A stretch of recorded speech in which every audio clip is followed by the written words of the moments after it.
My son called me on a Tuesday morning. The connection was crisp, picking up the background hum of an airport terminal. "Dad." He said, his voice entirely too casual, carrying that light, breezy tone he used when he was trying to hide a massive failure. "We moved to another state last week. Austin, Texas, actually. We forgot to tell you." I stood in the center of my kitchen, holding the phone to my ear. I was silent for exactly 5 seconds. I processed the sheer audacity of those words: a cross-country relocation of an entire household, a pregnant wife, and a lifetime of belongings is not something a son simply forgets to mention to his father. I did not yell. I did not demand answers. I did not ask why I was suddenly being erased from their daily lives. I simply replied, "All right, son.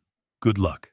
I hung up the phone, walked into my study, opened my laptop, and emailed my attorney with a very special attachment. Before I continue this story, let me know where you are watching from in the comments below. Hit like and subscribe if you have ever had to stand up to family who underestimated your worth. I am Richard Lawson. I am 70 years old. I spent 4 decades of my life building a logistics software empire, from a single battered desk in a cramped Chicago apartment to a corporation valued in the tens of millions. I am a man who understands data complex systems and absolute security.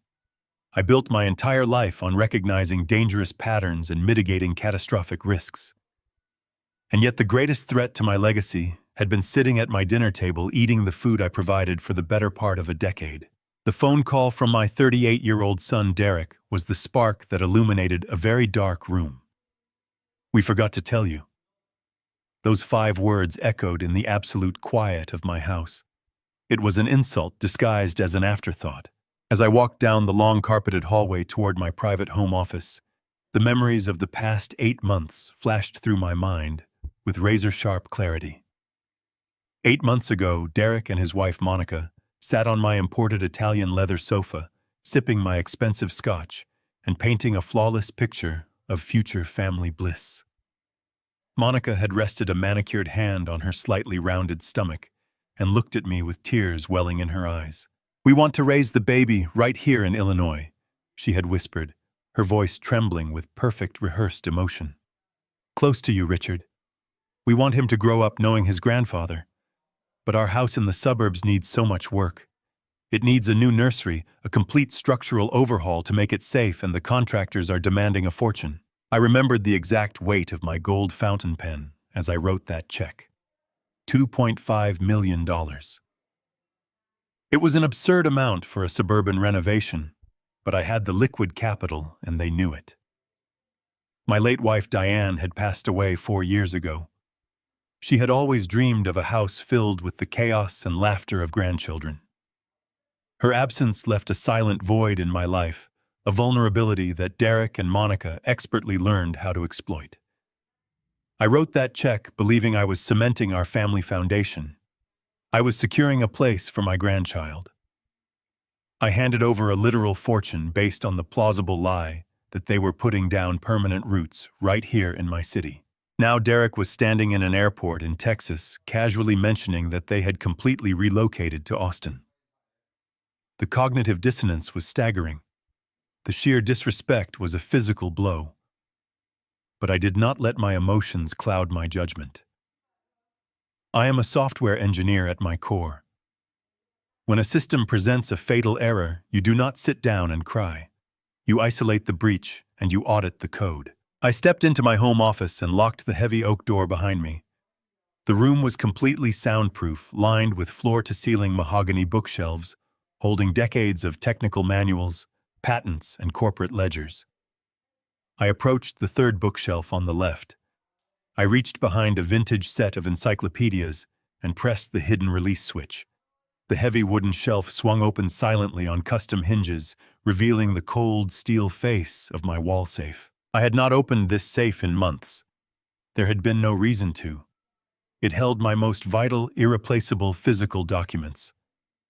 The original deeds to my commercial properties, my corporate succession plans, a notarized backup copy of the $2.5 million check I gave Derek, and most importantly, my medical power of attorney.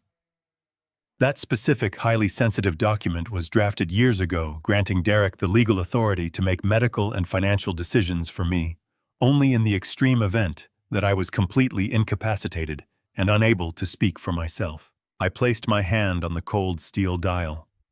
I spun it sharply to the left, then to the right, feeling the familiar heavy mechanical clicks beneath my fingertips.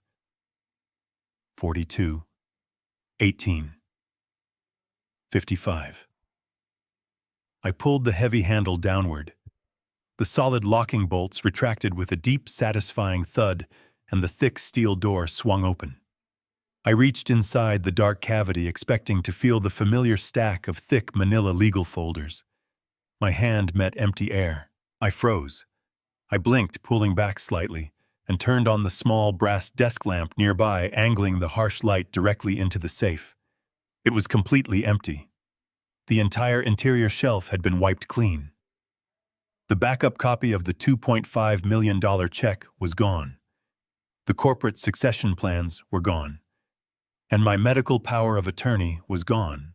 A cold, heavy knot formed in the pit of my stomach, spreading an icy chill through my veins.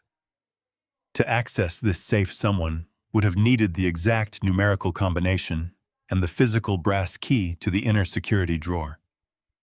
I never wrote the combination down on a piece of paper. I never gave the key to anyone. Then my mind flashed back to an afternoon a few weeks ago. Monica had come over unannounced, claiming she wanted to help me clean my office because the dust was bad for my allergies. She had insisted on wiping down the bookshelves while I was taking a long business call in the kitchen. She had been alone in this soundproof room for nearly an hour. She had watched me open it once before, years ago. She must have memorized the dial rotations and made an impression of the key I kept hidden in my desk. As I stared at the empty steel box, realizing the sheer terrifying scale of the violation, my cell phone vibrated violently in my pocket. The sudden mechanical buzz startled me in the dead silence of the office. I pulled the phone out and looked at the screen. It was an automated high-priority text message from my primary wealth management bank. The text read, "Security alert. Your primary mailing address and account control contact have been successfully changed to an address in Austin, Texas. If you did not authorize this change, please contact our fraud department immediately." I stared at the glowing letters on the screen, reading them twice to ensure I was fully grasping the reality of the situation. They had not just stolen my money under false pretenses. They had not just stolen my sensitive legal documents. They were actively moving to hijack my entire financial identity across state lines. I closed the safe door with a sharp, echoing click. I walked over to my desk, sat down in my leather chair, opened my laptop, and began to type. My son thought he was dealing with a clueless, grieving old man. He thought he could pack up my legacy and steal my autonomy without me noticing. But he forgot who built the wealth he was so desperately trying to steal. I was the architect of my own empire, and it was time to initiate a complete system purge. I sat in the glow of the laptop screen, the banking alert burning into my retinas. Austin, Texas. The sheer magnitude of the deception washed over me, cold and suffocating. They were not just taking my money. They were attempting a hostile, calculated takeover of my life. My mind, usually a fortress of logic and order, began to replay the past 6 months with terrifying, agonizing clarity. The signs had been there all along, hiding in plain sight, wrapped securely in the suffocating guise of filial devotion. It started shortly after I tweaked my knee during a minor winter slip on the driveway. Monica had practically moved into the guest suite, claiming Derek was entirely too busy at his corporate job to help look after me properly. She took over the kitchen.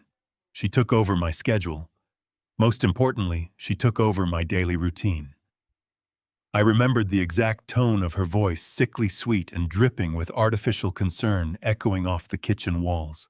"Richard, you really need to take better care of yourself," she had murmured one evening, sliding a small ceramic dish across the granite countertop. Inside sat 3 large, chalky white pills. "These are special memory supplements. My holistic nutritionist completely swears by them. They promote cognitive longevity and help manage daily stress." I had swallowed them without a single second thought. Why would a father ever question the woman carrying his future grandchild? But the timeline aligned perfectly. The weeks that followed the introduction of her daily supplements were a blur of uncharacteristic, humiliating incompetence. I, a man who could once recall complex logistical algorithms from memory, began forgetting the absolute simplest things. I would walk into the kitchen and forget why I was standing there. I would misplace my car keys for hours, searching the same rooms repeatedly with growing panic. My speech would occasionally slur during evening conversations, my tongue feeling thick, heavy, and entirely unresponsive to my own commands. I felt like a prisoner trapped inside a failing physical vessel, terrified of my own rapid decline. And Monica was always there, always hovering in my peripheral vision. I recalled the quiet, subtle click of her smartphone camera. Every time I stumbled over a basic sentence, every time I rubbed my temples in sheer confusion, her phone was conveniently angled directly toward me. "Oh, Dad, you are just so silly today," she would giggle, tapping the glass screen. "I am just taking a quick video to show Derek how cute you are when you are tired." It was not cute. It was not a light-hearted joke between family members. It was the methodical, predatory documentation of a man losing his mind. She was building a digital catalog of my artificial decline. The realization hit me with the force of a derailed freight train. The dense fog that had clouded my brain for months suddenly lifted, burned away entirely by a massive surge of pure, unadulterated adrenaline. I pushed my heavy leather chair back and stood up. I walked out of the soundproof study and marched swiftly down the hallway toward the kitchen. They had packed up their lives in a highly suspicious hurry, leaving behind several large black garbage bags piled carelessly near the garage entrance. Wealthy people rarely take out their own trash when they are busy running away from a crime scene. I did not care about the mess. I tore open the heavy plastic bags, my hands violently sifting through discarded takeout containers, junk mail, and the mundane debris of their hasty exit. I was actively looking for the source of my sudden, inexplicable deterioration. I ripped open the second bag, completely ignoring the sharp stench of spoiled food, my eyes frantically scanning for anything related to her daily holistic routine. Near the very bottom, wedged tightly between a crumpled fashion magazine and a broken coffee mug, I finally found it. It was a crushed cardboard box holding a foil blister pack. The packaging was completely devoid of any standard pharmaceutical branding. There was no brightly colored logo, no friendly dosage instructions. Just a stark, clinical alphanumeric code stamped directly on the back of the foil in plain black ink. There were 3 empty slots, the exact number of pills she had handed me on her absolute last day in this house. I gripped the blister pack so tightly, the jagged foil cut deeply into my thumb. I walked straight back to my study, ignoring the dark dirt on my hands. I sat down at my mahogany desk and opened a highly encrypted browser, bypassing the standard commercial search engines entirely. I typed the harsh string of letters and numbers into a restricted global pharmaceutical database. The search results loaded instantly, populating the high-definition screen with stark medical literature. I read the chemical composition.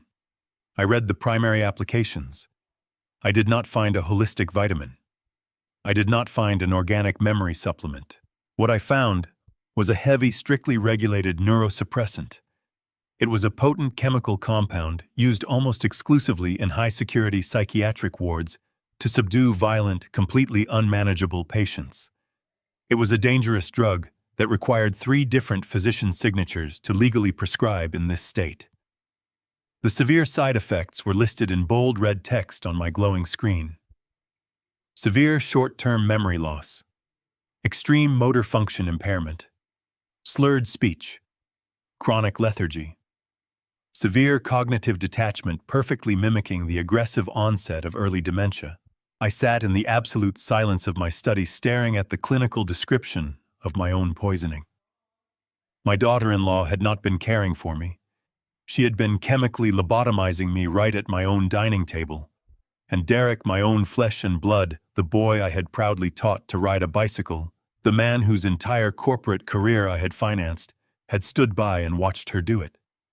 He had smiled at me over dinner, while his wife handed me a daily dose of chemical erasure.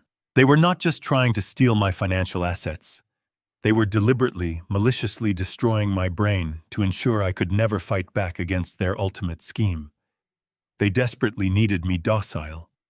They desperately needed me compliant. They needed me legally incompetent in the eyes of the state. The casual videos on her phone were not sweet family memories.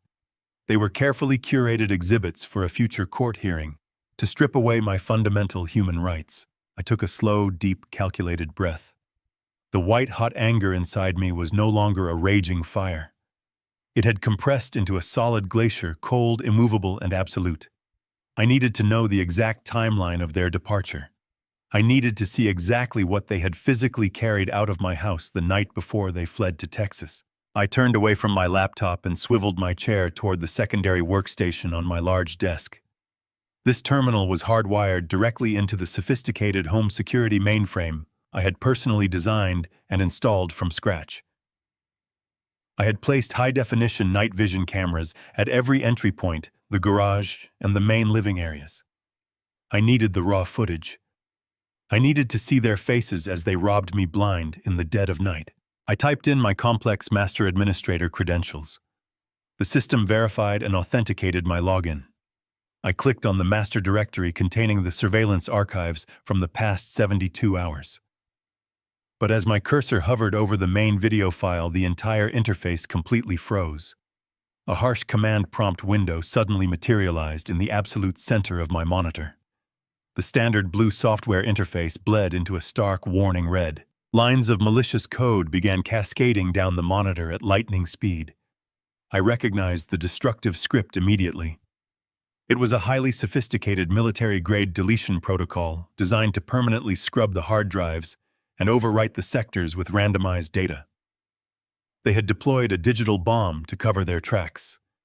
The screen blinked once, rendering a final mocking message in bold white letters across the dark glass. Files corrupted.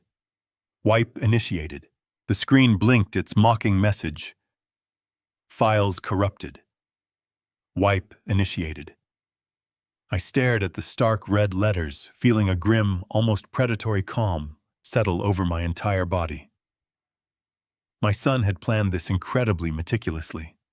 He had hired expensive professionals or purchased highly sophisticated software to deliberately scrub the local network drives, ensuring the surveillance footage of his midnight theft was permanently erased from existence.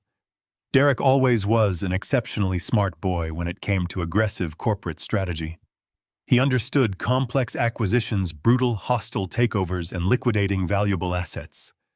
But Derek had foolishly forgotten one incredibly crucial detail about the man whose empire he was attempting to steal so callously. Long before I founded a multi-million-dollar logistics corporation, long before I wore custom Italian suits and sat at the head of gleaming mahogany boardrooms, I was a senior network security architect. I literally wrote the complex code that protected global corporate supply chains from elite international hackers. I did not just install a generic consumer-grade security system in this massive, sprawling house. I engineered it from the ground up to be completely impenetrable. I pushed my heavy keyboard aside and reached beneath the thick wooden surface of my desk. My fingers expertly found the small recessed metal panel hidden completely out of sight. I flipped the physical toggle switch. Instantly, the primary monitor went completely black. The corrupted local drive was abruptly severed from the digital display. I reached into my tailored suit pocket, pulled out a highly secure physical token drive, and inserted it into a concealed secondary port. The massive screen flickered back to brilliant life, bypassing the compromised local network entirely and establishing a direct connection to a deeply buried, air-gapped, mirrored cloud server.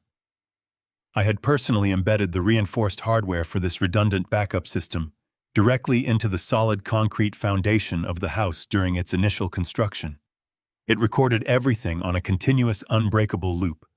It was completely invisible to the home wireless network and absolutely impervious to any remote wiping commands.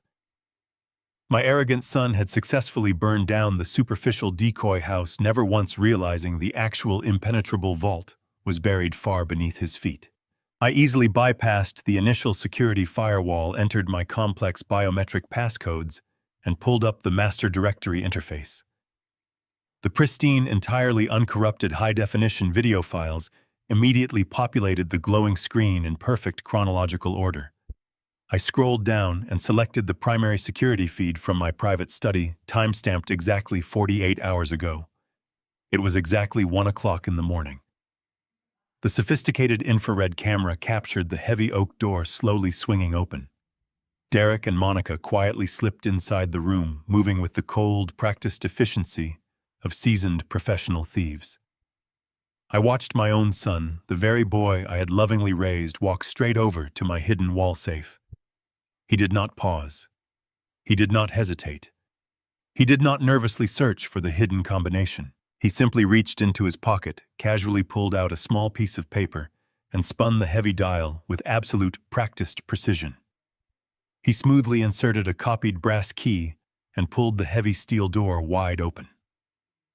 My chest tightened painfully as I watched him systematically reach inside and remove the thick manila folders containing my most highly sensitive legal documents.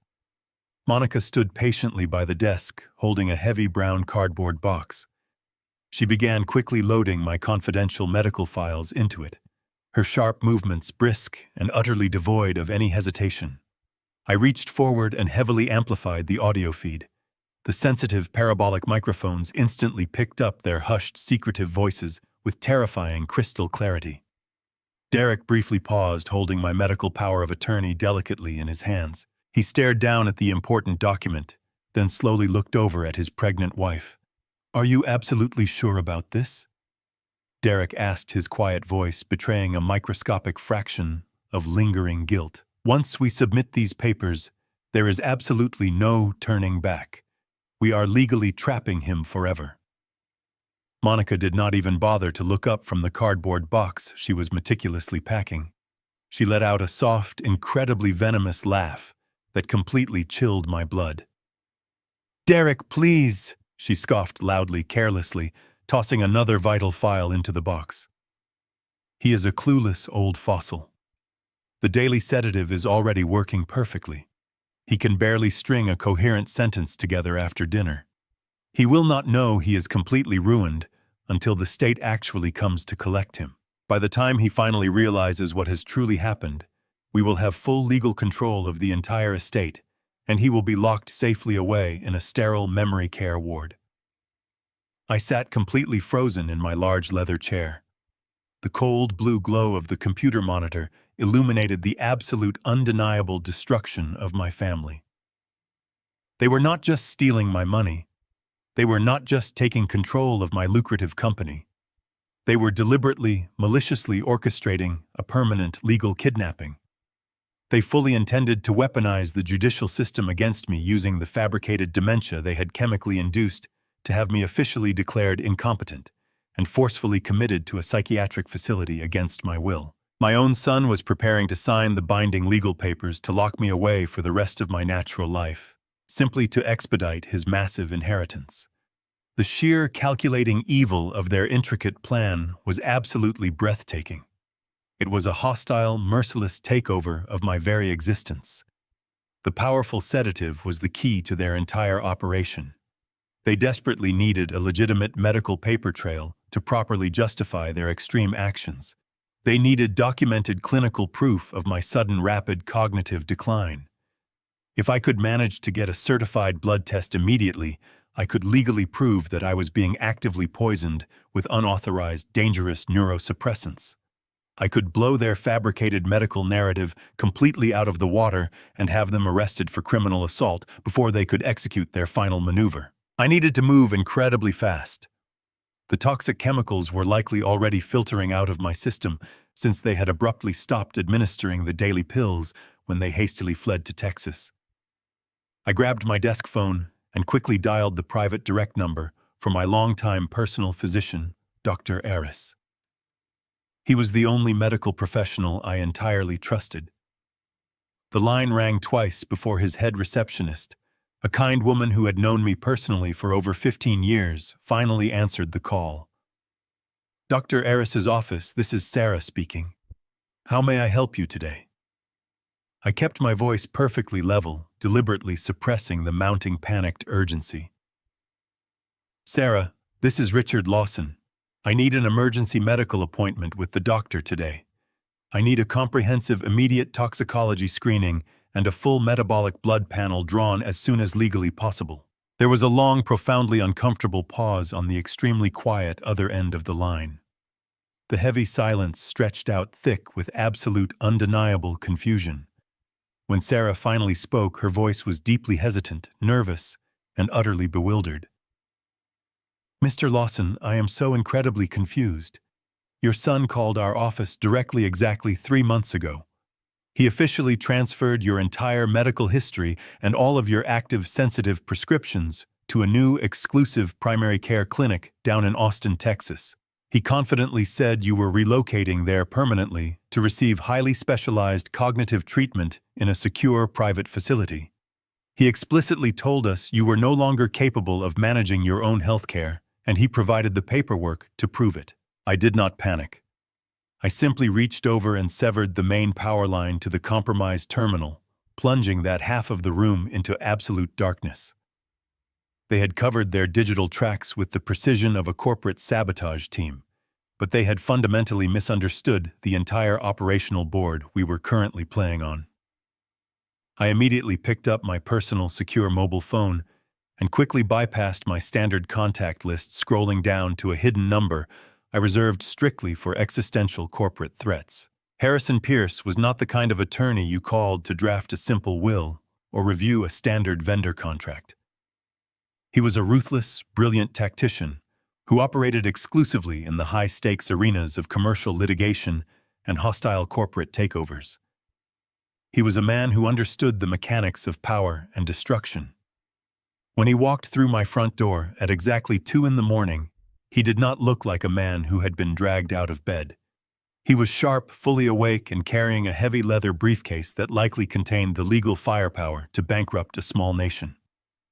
I led him straight into my study and locked the heavy oak door behind us, ensuring absolute privacy for the critical conversation that was about to take place.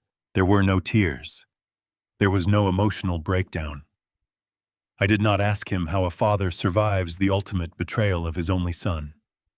Instead, I handed him the crushed blister pack of neurosuppressants and a printed hard copy of the server logs, detailing the exact moment the wiping protocol had been triggered. I explained the situation with the clinical detachment of an auditor presenting a quarterly loss report. I told him about the sudden move to Texas. I told him about the stolen medical power of attorney. I laid out the entire sequence of events with absolute chilling clarity, leaving no room for doubt or misinterpretation. Every word I spoke was a calculated strike against the illusion of my perfect family. Harrison listened in complete silence, his sharp eyes flicking between the pill packaging and the printed data logs. When I finished, he opened his briefcase and pulled out a secure, encrypted laptop. He did not offer empty platitudes or false comfort. He simply asked for the exact date and routing number of the $2.5 million check I had written to Derek for the supposed home renovations. I provided the information from my secure banking portal.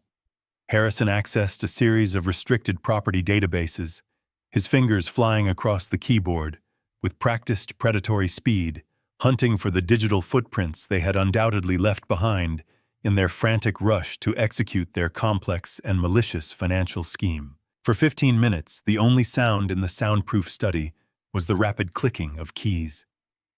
Finally, Harrison stopped. He turned the laptop screen toward me. The document displayed was a property deed registered in Travis County, Texas. It was for a sprawling, ultra-modern luxury estate located in one of the most exclusive gated neighborhoods in Austin. The purchase price was listed as exactly $2.4 million. The transaction had been executed entirely in cash, just 3 days after my check had cleared the account of Derek. But the name of Derek was nowhere on the deed. The sprawling property was registered to a newly formed limited liability company named Monarch Holdings. I stared at the screen, analyzing the corporate registry documents attached to the deed. The sole managing member and registered agent for Monarch Holdings was Monica. My daughter-in-law had taken my money, bypassed my son entirely on the legal paperwork, and purchased a massive Texas estate solely under her own control. The renovation story was a complete fabrication from the very beginning. They had never intended to stay in Chicago. They had never intended to build a nursery in their suburban home. They had meticulously planned this cross-country escape for months, funding their luxurious new life with my money, while actively poisoning me at my own dinner table to prevent any retaliation. It was a staggering level of deceit executed with the cold precision of seasoned criminals operating without a single shred of human conscience. Harrison did not stop there. He leaned back over the keyboard, his expression hardening into a mask of pure, concentrated focus. "If they went through the trouble of stealing your physical power of attorney," he murmured quietly, his eyes scanning rapidly across multiple database windows, "they are not just stopping at a simple cash grab. That document is a blank check for total financial control across state lines. I need to run a deep diagnostic on your commercial real estate portfolio immediately. Your liquid assets are secure behind the biometric firewall, but your physical properties might be incredibly exposed. They could easily leverage those buildings for massive amounts of capital, without your knowledge creating a cascade of catastrophic debt." I watched him work, feeling the cold, glacial anger solidifying further in my chest. I had spent over 30 years acquiring prime commercial real estate in the downtown district. Office buildings, high-end retail spaces, massive warehouses that generated a constant, reliable stream of passive income. Those properties were the absolute bedrock of my wealth, entirely separate from my logistics software company. They were the tangible legacy I had carefully planned to leave behind for future generations. Now they were potentially vulnerable to a piece of stolen paper. I refused to let them dismantle my life work and drag my hard-earned reputation through the mud for their own selfish, unbelievable greed. The silence in the room stretched out thick and suffocating as Harrison cross-referenced public records, county liens, and federal banking registries. He was searching for any unauthorized encumbrances or sudden transfers of ownership. The meticulous thoroughness of his search was a stark reminder of the massive financial empire I had built and the immense danger it was currently in. Every passing second felt like an eternity as I waited for the digital verdict. I kept my breathing even, refusing to let the mounting tension fracture my composure. I had faced hostile takeovers before, but never from my own blood. This was a completely different kind of warfare, requiring an entirely new level of strategic ruthlessness and absolute unwavering resolve. Suddenly his fingers stopped moving. He stared at the screen for a long, agonizing moment. The color slowly drained from his face, leaving him looking unusually pale and visibly shaken. The ambient hum of the encrypted laptop seemed deafening in the sudden stillness of the private office. He took a slow, deep breath and finally looked up at me. His dark eyes locked onto mine, reflecting a level of absolute shock I had never witnessed in him before. His voice, usually so commanding and absolute, was tightly controlled and profoundly grim. "Richard," he said slowly, choosing his words with terrifying precision. "They did not just steal the $2.5 million. Using your stolen power of attorney, they just completely leveraged the entirety of your downtown commercial real estate portfolio for a massive $10 million cash loan." The heavy silence in my soundproof study was suddenly broken by the bright, cheerful ringing of my cellular phone. The screen illuminated the dark, polished wood of my desk. An incoming video call. The caller identification displayed my son. Harrison paused his rapid typing on the encrypted laptop and looked up at me, his sharp eyes narrowing into a look of absolute silent warning. We had just uncovered the $10 million fraudulent commercial loan. The raw, bleeding wound of their ultimate betrayal was completely fresh, burning, with a cold and volatile intensity. Yet right at this exact moment, they were calling to play their part in the grand theatrical illusion they had so meticulously crafted. I did not answer immediately.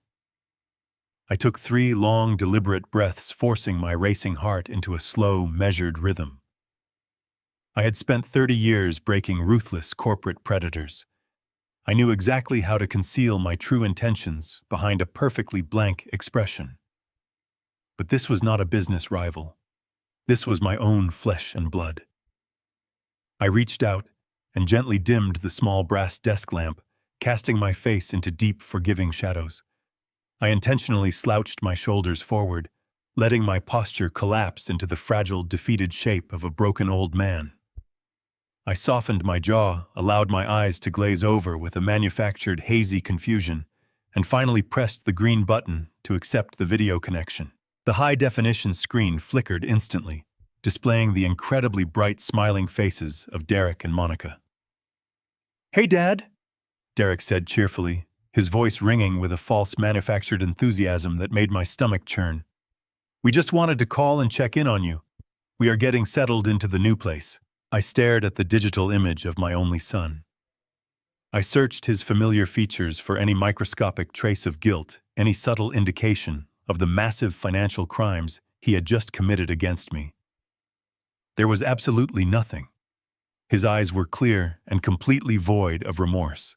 Behind them, I noticed the background was tightly framed. They were positioned against a very plain, unassuming beige wall, with a single cheap-looking framed print of a desert landscape.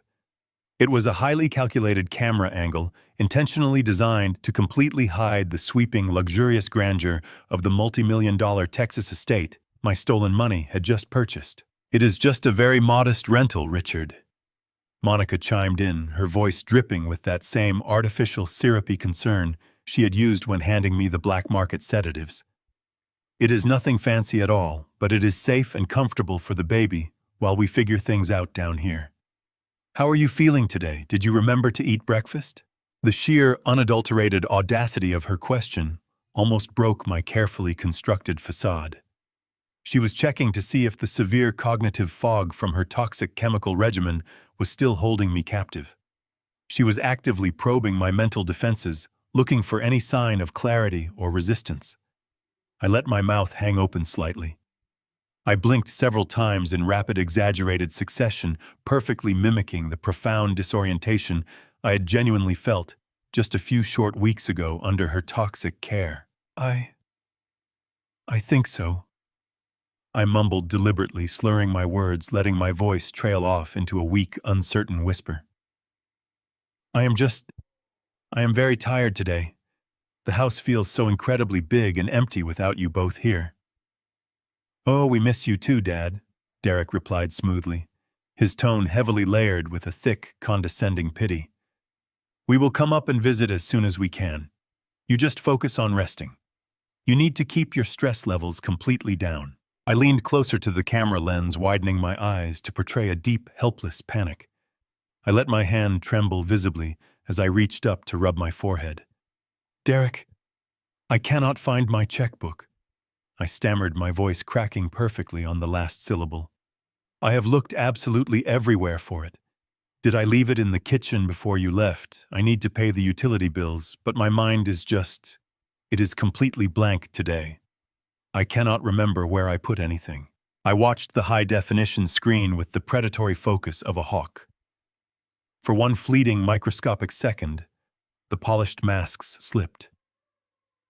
Monica subtly turned her head toward Derek.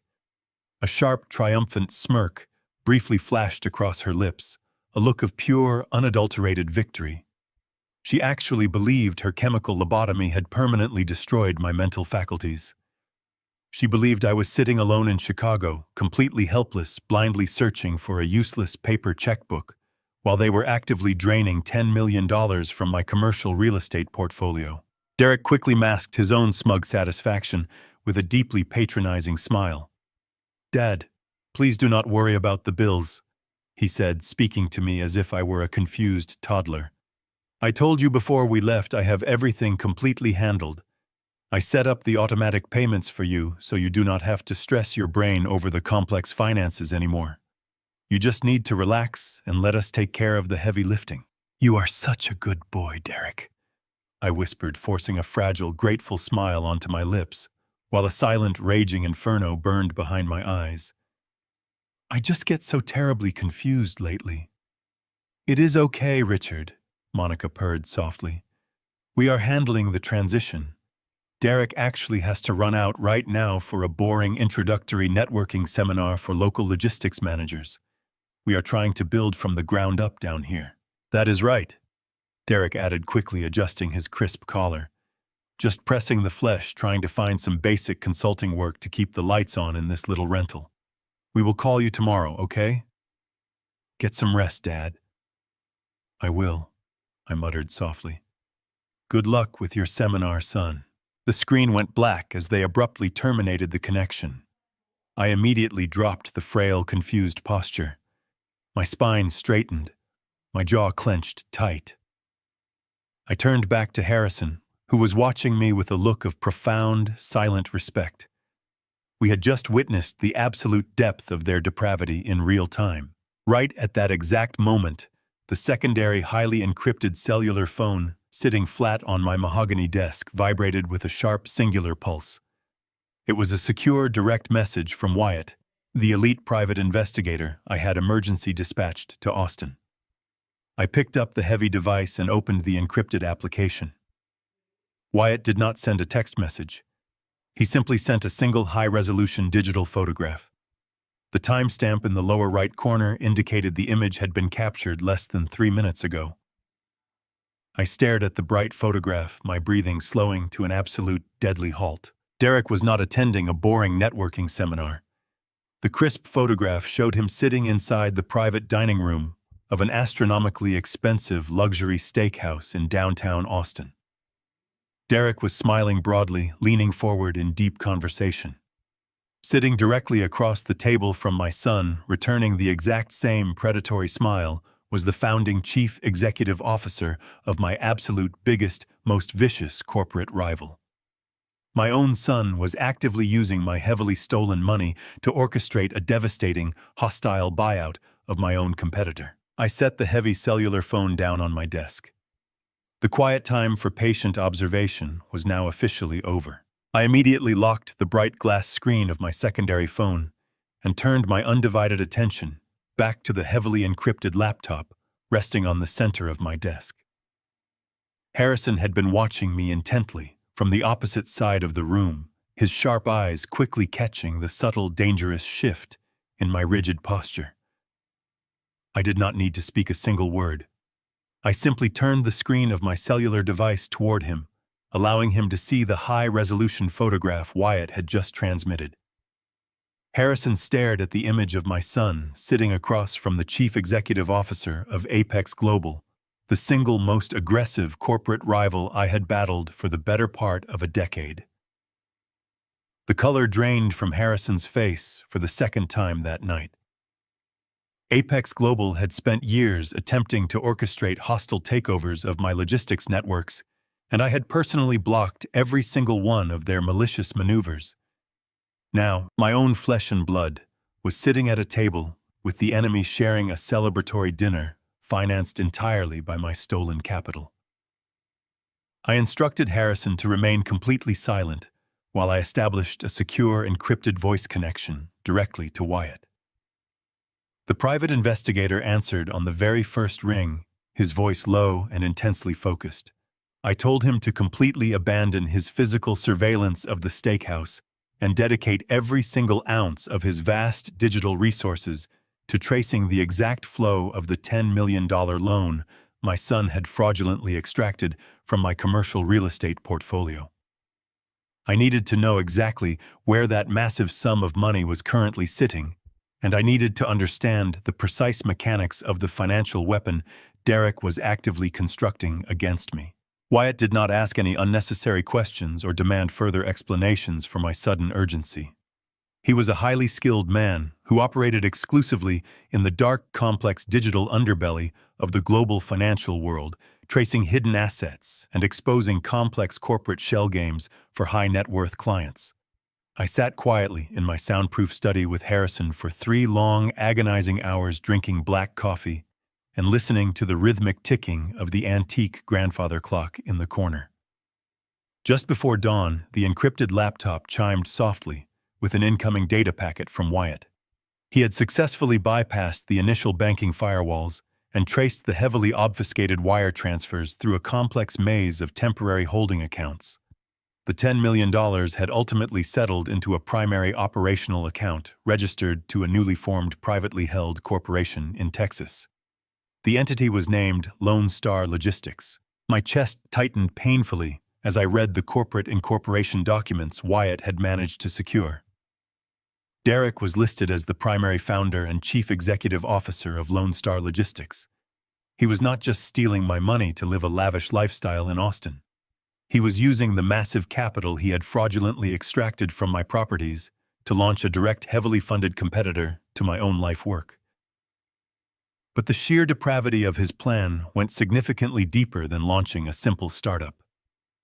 Wyatt had uncovered a highly confidential pending acquisition contract buried in the digital files of the newly formed corporation. Derek was not planning to build a company from the ground up. He was using the $10 million to execute a massive leveraged buyout of a critical regional subsidiary owned entirely by Apex Global. By purchasing this specific subsidiary, Derek was effectively acquiring a massive, highly profitable ready-made logistics infrastructure positioned directly in the heart of my most profitable southern territories. He was actively coordinating directly with my greatest corporate rival, using my own stolen money to systematically and ruthlessly dismantle my entire empire from the outside in. He intended to cannibalize my long-standing client contracts, undercut my established shipping routes, and bleed my company dry until there was absolutely nothing left but a hollow, bankrupt shell. It was a perfectly executed strategy of total financial annihilation designed by a son who knew every single vulnerability of his father's business, because I had personally spent years teaching him how everything worked. I stared at the acquisition documents, feeling a profound, sickening wave of betrayal wash over my entire being. My own son was a treacherous corporate predator of the absolute worst and most dangerous kind. But even as the financial reality of his treason settled over me, Wyatt initiated a secondary, far more invasive digital protocol. He informed me over the secure connection that he was no longer just looking at public corporate filings and hidden bank accounts. He had quietly deployed a sophisticated intrusion script designed to infiltrate Monica's personal digital footprint. Given that she was the primary legal holder of the sprawling Austin mansion, Wyatt strongly suspected she was handling the more sensitive logistical aspects of their cross-country conspiracy. I watched the glowing screen closely, as Wyatt's proprietary software systematically bypassed the generic consumer-grade security protocols protecting Monica's private email servers. She had foolishly used the exact same weak, easily predictable passwords she had always utilized, completely unaware of the digital vulnerabilities she was leaving wide open. Within minutes, Wyatt had secured absolute unrestricted access to her entire inbox, outbox, and hidden archive folders.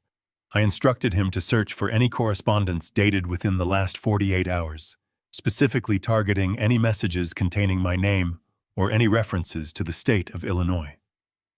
The search algorithm churned for several tense seconds before returning a single highly alarming result. It was not a sent message, nor was it an incoming communication. It was a deeply buried draft email saved meticulously in a hidden folder, waiting for final approval before being dispatched. The recipient address belonged to a prominent, highly connected county judge presiding over the family court division in Austin, Texas. My tired hands began to tremble slightly as I leaned much closer to the bright, glowing monitor. I slowly opened the unread draft email, the harsh light perfectly illuminating the absolute darkest, most sinister corners of their malicious conspiracy. The message contained a detailed, highly clinical narrative carefully outlining my supposed rapid cognitive deterioration. It falsely claimed that I was completely unmanageable, profoundly confused, and posing an immediate severe physical danger to myself. It referenced the fabricated medical records Derek had unlawfully transferred, and it heavily relied upon the heavily edited, out-of-context videos Monica had secretly recorded of my chemically induced lethargy. They were actively establishing a false, legally binding narrative of severe dementia. But the absolute horror of their plan did not fully crystallize in my mind until my eyes finally drifted upward to read the specific subject line Monica had so carefully typed out. I stared at those terrifying words, the icy realization freezing the blood in my veins. The chilling subject line read, "Emergency Guardianship Petition, Richard Lawson, completely incapacitated." They were not just simply attempting to completely steal my money and destroy my corporate legacy. They were actively moving to legally declare me incompetent, permanently strip away all my fundamental human rights, and physically bury me alive in a locked psychiatric ward forever. The heavy silence in the room was shattered by Harrison slamming his hand down on the mahogany desk.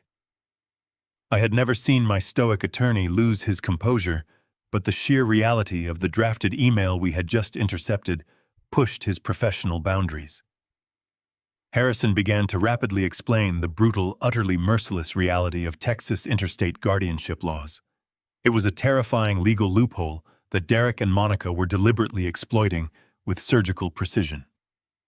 Harrison laid out the exact sequence of events they had engineered. If Derek successfully submitted that drafted petition to the Travis County judge, accompanied by a fraudulently signed doctor's note from his paid clinic, claiming I was a severe, immediate physical danger to myself and others, it would trigger a massive cross-state jurisdiction protocol. The Texas court would issue an emergency medical extraction order. Texas law enforcement would legally coordinate with the Chicago Police Department to cross state lines, breach my front door, and forcibly seize me from my own home. I would not be given a chance to speak to an attorney. I would not be given a chance to prove my sanity. I would be immediately transported under armed guard to a highly restricted state-mandated psychiatric facility in Texas. Once the massive steel doors locked behind me, Derek would instantly be granted complete unchecked 100% legal conservatorship over every single bank account, physical property, and corporate asset I had spent my entire life building. I would legally cease to exist as an autonomous human being. The sheer suffocating horror of their elaborate trap washed over me cold and paralyzing. They were not merely attempting to bleed my finances dry or casually usurp my position within the company. They were deliberately orchestrating my total erasure from society. They wanted me trapped in a heavily medicated, sterile nightmare, staring blankly at a white hospital wall, while they lived like absolute royalty on the fruits of my lifelong labor. I looked at Harrison. His jaw was clenched so tightly, the muscles jumped beneath his pale skin. He immediately reached for his encrypted phone, stating, "We needed to contact the Federal Bureau of Investigation right this second." He passionately argued that we had more than enough concrete digital evidence to have Derek and Monica arrested for massive wire fraud, grand larceny, and the malicious forging of a medical power of attorney. He wanted to freeze their bank accounts, lock down the commercial real estate properties, and effectively tie them up in federal court for the next decade. I slowly raised my hand, palm facing outward, instantly stopping his frantic movements. I absolutely did not want the federal authorities involved. I did not want a long, highly publicized, drawn-out legal battle where Derek could hire expensive defense attorneys, play the desperate, misunderstood son, and drag my family name through the sensationalized public mud.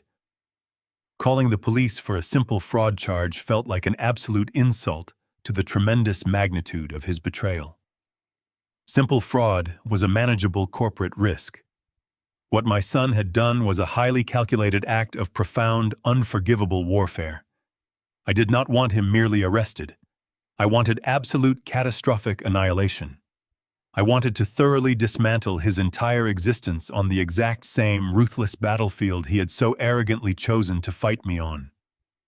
I fully intended to make him watch his stolen empire turn to worthless ash in his trembling hands, long before he ever saw the inside of a concrete prison cell. I deliberately turned my undivided attention back to the secure voice connection with Wyatt, who was still actively monitoring Monica's digital footprint from the digital shadows. I strictly instructed the elite private investigator to immediately halt any further defensive maneuvers.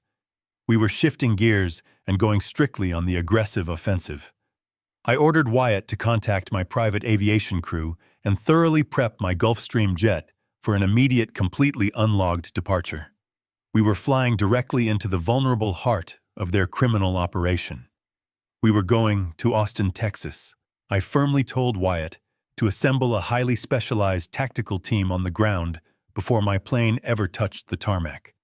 I desperately needed his absolute best forensic accountants, elite shadow lawyers, who expertly operated outside the standard ethical boundaries, and a heavily armed physical security detail. I was going to systematically dismantle Lone Star Logistics, violently rip the $10 million loan right out of their treacherous hands, and completely sever their corporate connection to my biggest rival before Derek even realized he was under heavy attack. I was going to be a total ghost, moving silently through his newly purchased mansion and his stolen corporate infrastructure, methodically destroying every single supportive pillar of his fraudulent life. Harrison stared at me, his eyes extremely wide with a potent mixture of profound shock and deep, unwavering professional respect. He slowly lowered his phone, finally realizing that the man sitting across from him was no longer just a deeply concerned father dealing with a rebellious child. I was a veteran corporate titan, fiercely preparing to go to absolute war, and I was going to expertly execute my incredibly treacherous son with the exact same cold, highly calculated brutality he had foolishly shown me. I instructed Harrison to begin drafting the emergency legal countermeasures we would actively need to strike back at the massive commercial loan, preparing a massive, completely silent financial ambush that would securely freeze the $10 million the exact second Derek boldly attempted to formally finalize his leveraged buyout of the rival subsidiary. We were going to brutally cut his financial throat right at the closing table. As Harrison began furiously typing on his encrypted laptop, meticulously formulating the incredibly complex legal traps we would confidently spring in Texas.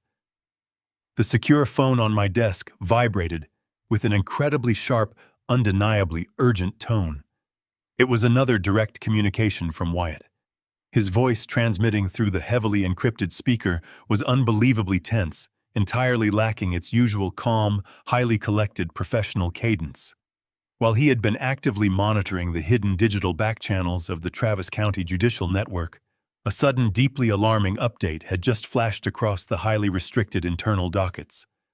Wyatt had incredibly successfully intercepted a highly classified, tightly sealed court filing originating directly from the specific family court judge Monica had previously emailed. The judge had officially received their entirely fabricated, incredibly malicious emergency guardianship petition. Based entirely on the completely fraudulent doctor's note, the heavily manipulated video footage of my chemically induced lethargy, and Derek's utterly fabricated legal testimony regarding my supposed complete mental collapse, the Texas court had moved with terrifying, absolutely unprecedented legal speed. The judge approved the preliminary medical evaluation. The horrifying reality of their accelerated operational timeline suddenly slammed into me with the devastating force of a derailed freight train. Wyatt rapidly read the final encrypted lines of the intercepted judicial order, his tense voice dropping to a grim, absolute whisper. The binding warrant for my immediate, highly involuntary medical extraction had just been signed and stamped by the state magistrate. State troopers were scheduled to raid my Chicago home in exactly 48 hours. I did not waste a single second succumbing to the terror my son had orchestrated. The clock in my private study sounded like a deafening hammer beating against the fragile remnants of my former life. I looked at Harrison and told him to file every legal injunction to stall the Chicago police, explicitly instructing him to use my genuine medical records to build an impenetrable wall around my physical estate. I grabbed my coat, walked out the front door, and climbed into the waiting town car Wyatt had already dispatched to my driveway. The drive to the airfield was a silent blur of passing streetlights and cold calculation. When I stepped onto the tarmac, the engines of my Gulfstream jet were screaming with immense power. Wyatt stood near the boarding stairs, holding a tactical briefcase, his face an unreadable mask of pure professional focus. We boarded the aircraft and the door sealed shut behind us. As the jet tore through the night sky toward Texas, I sat in the luxurious cabin and reviewed the digital dossiers Wyatt compiled on the flight. We were completely off the radar, flying under an obscured tail number that Derek could never trace back to my primary holding company. My son believed I was sitting helplessly in my study, completely sedated, and waiting for the authorities to violently kick down my door. He had absolutely no idea I was rocketing toward his new sanctuary at 500 miles per hour, armed with the financial ammunition required to destroy his entire world. We touched down at a discreet private executive terminal on the outskirts of Austin just before dawn. The humid Texas air hit my face as I descended the metal steps, bringing with it the harsh reality of the battlefield I was now standing on. A heavily tinted armored sport utility vehicle was already idling on the concrete runway, arranged seamlessly by Wyatt's security contacts. We climbed into the back seat and merged onto the highway system as the morning sun began to bleed over the distant horizon. Wyatt displayed the GPS coordinates for the multi-million-dollar mansion Monica had purchased under her corporate shell. It was located in an exclusive, heavily guarded neighborhood just 15 miles away. "We are not going to the house," I stated firmly, my voice cutting through the quiet hum of the vehicle tires. "Derek and Monica are simply the vicious symptoms of this legal infection. We need to completely eradicate the actual disease, giving their fabricated story oxygen." I instructed the driver to bypass their luxurious neighborhood entirely and head straight toward the prestigious medical district in the center of the city.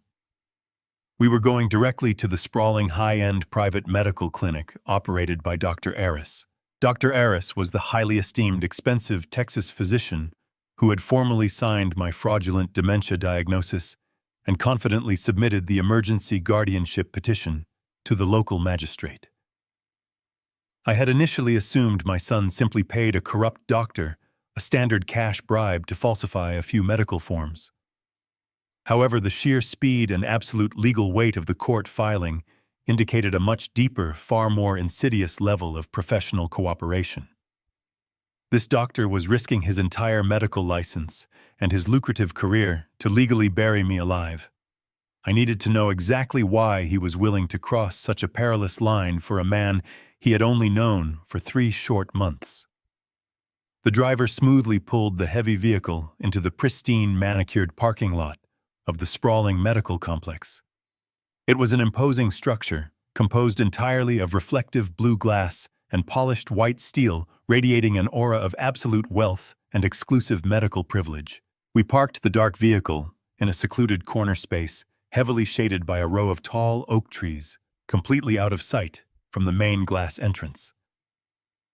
Wyatt did not even bother reaching for the heavy door handle. He simply opened his tactical briefcase resting on the leather seat and pulled out a specialized military-grade digital decryption laptop. He deployed a small high-gain directional antenna and pointed it directly at the second-floor windows of the prominent medical building. I watched in absolute silence as Wyatt expertly initiated a highly aggressive, sophisticated network cloning protocol.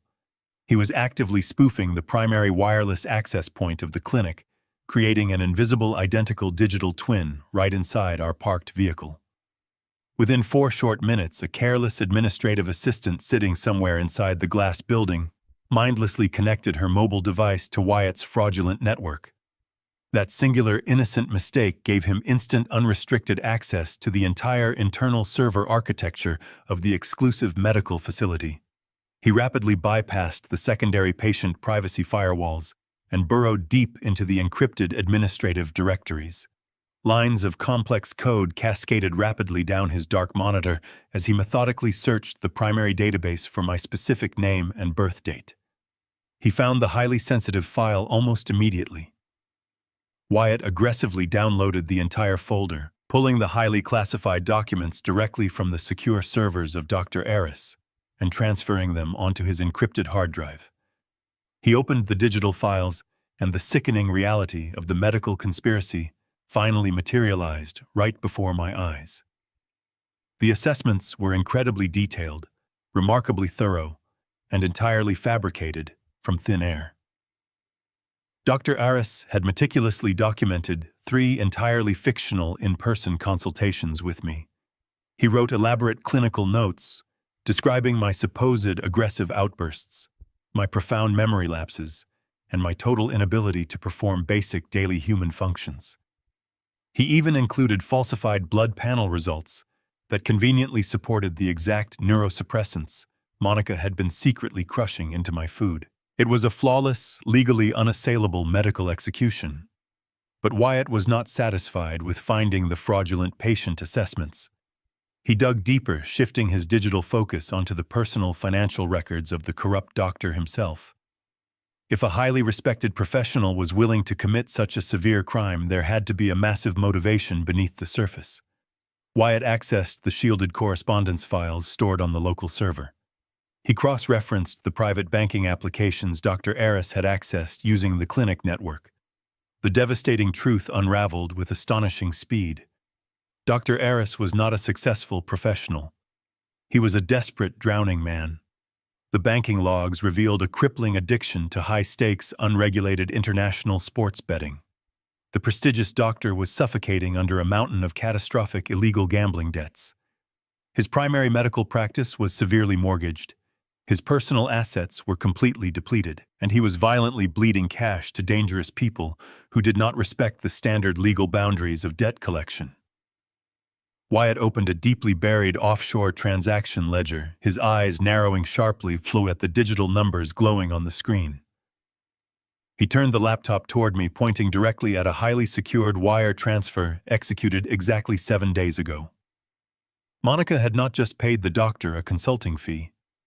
Using the massive commercial loan they had fraudulently stolen from my real estate portfolio, she had deliberately wired exactly $150,000 directly into an untraceable account, owned explicitly by the doctor's personal dangerous bookie. I stared at the glowing digits on Wyatt's encrypted screen, memorizing the routing numbers linking my stolen commercial equity to the illegal gambling debts of a desperate physician. We had the smoking gun. Wyatt packed up the mobile cloning station. We were going to cut the head off this particular snake right now. Wyatt bypassed the electronic security gate at the rear of the private clinic. The sprawling modern glass building was completely dark save for a single illuminated window on the second floor. Dr. Aris was still inside. We slipped through the staff entrance with practiced silence. Wyatt expertly neutralized the internal alarms using his specialized bypass token, allowing us to move like absolute ghosts through the sterile corridors. The air smelled of sharp antiseptic. We approached the heavy mahogany door of the executive medical suite. I did not knock. I simply turned the polished brass handle and walked inside completely unannounced. Dr. Aris was sitting behind his massive desk, his face buried in his trembling hands, a glass of amber liquor resting on top of scattered files. He violently jerked his head upward at the sudden intrusion. For a fleeting second, his tired eyes registered pure, unadulterated terror. When his panicked gaze finally recognized my face, the absolute shock completely drained the remaining color from his skin. I did not shout. I did not raise my voice or display the raging inferno burning within my chest. I walked forward with slow, incredibly measured steps and stopped directly in front of his polished desk. I calmly reached inside my tailored coat pocket and withdrew a thick manila folder. I tossed it onto the center of the desk. It landed with a heavy, definitive thud. I quietly instructed him to open it immediately. Dr. Aris reached forward with hands that shook so violently he could barely grasp the cardboard cover. He slowly flipped the folder open. Staring back at him were crisp printouts of the offshore wire transfers Monica had executed precisely 7 days ago. Right below those damning financial records sat perfectly cloned copies of the fabricated cognitive assessments he had formally submitted to the Travis County Court. The concrete proof of his catastrophic medical fraud was laid bare under the glaring halogen lamp. A cold bead of sweat traced its way down his pale temple. "You are a man of science, doctor," I said, my voice completely devoid of any warmth, a sharp whisper cutting through the oppressive silence. "Let us look at the empirical data currently sitting on your desk. You have actively conspired to commit massive interstate wire fraud. You have knowingly falsified binding legal medical documents. You have accepted $150,000 in stolen money from my commercial portfolio. You have maliciously weaponized the Texas judicial system against a healthy citizen. You have done all of this to pay off highly illegal international gambling debts. I paused, letting the devastating weight of those federal crimes settle onto his trembling shoulders. The penalties for these specific infractions will guarantee you spend the rest of your natural life rotting inside a federal penitentiary. Dr. Aris tried to speak, but his throat was completely dry. He choked on his own breath, a pathetic whimpering sound escaping his lips. He looked from the damning papers to my face, silently begging for a mercy he absolutely did not deserve. I leaned forward, placing both hands flat on the edge of his desk, invading his physical space with unwavering dominance. I am not here to negotiate with you, I stated coldly. I am here to offer you a singular alternative to absolute destruction. Wyatt stepped forward from the shadows of the doorway, extracting a blank sworn affidavit alongside a heavy silver fountain pen. He placed the items directly on top of the forged medical records. You are going to write a detailed, comprehensive confession, I instructed. You will legally invalidate the emergency guardianship petition you submitted. He stared at the blank affidavit, his body convulsing with sheer panic. If I sign this, he stammered, his voice weak and entirely broken. I am admitting to medical malpractice. They will ruin my career. I will lose absolutely everything. I stared down at him with cold, unrelenting disgust. Your career is already over, doctor. You traded your medical oath for dirty money. You are no longer choosing between your career and your reputation. You are choosing between a quiet resignation and dying in a federal prison cell. If you do not sign that paper right this very second, I will immediately forward this entire folder to the Federal Bureau of Investigation. You will be arrested before the sun comes up. Pick up the pen. Dr. Aris let out a long, shuddering sob. He slowly picked up the silver pen, his hand shaking so badly he could barely form the letters. For the next 20 minutes, the only sound in the room was the frantic scratching of ink against heavy paper. He poured out every single detail of the malicious conspiracy. He documented Monica's initial phone calls, Derek's aggressive demands, and the exact amount of the bribes they had promised him in exchange for my permanent medical incarceration. When he finally finished, he signed his full legal name at the bottom of the page and pushed the document back across the desk. Wyatt immediately took the paper, officially notarized the signature with a specialized field stamp, and securely packed the devastating confession away.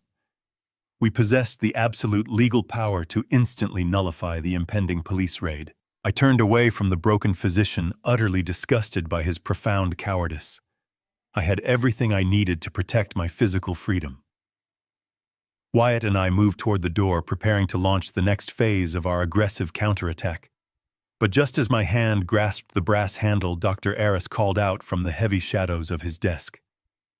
His voice was a frantic, desperate whisper. "Richard, wait," he pleaded. "There is something else. Something you urgently need to know about their timeline." I stopped and turned around, narrowing my eyes at the trembling man. "They are not waiting for the state troopers to bring you down here," he confessed rapidly. "They are moving the financial acquisition forward right now. They are officially closing the $10 million hostile buyout deal tomorrow night. They are throwing a massive gala at their new mansion." I stared at the pathetic, ruined doctor, feeling a new, incredibly sharp wave of absolute clarity wash over my entire mind. Derek was not just stealing my legacy in the dark. He was throwing a lavish, arrogant party to celebrate my destruction right in front of the very enemies I had spent a lifetime fighting. He was completely convinced that I was drugged, defeated, and mere hours away from being locked inside a psychiatric ward forever. He felt absolutely untouchable. I did not say a single word to the doctor. I simply walked out into the cool Texas night.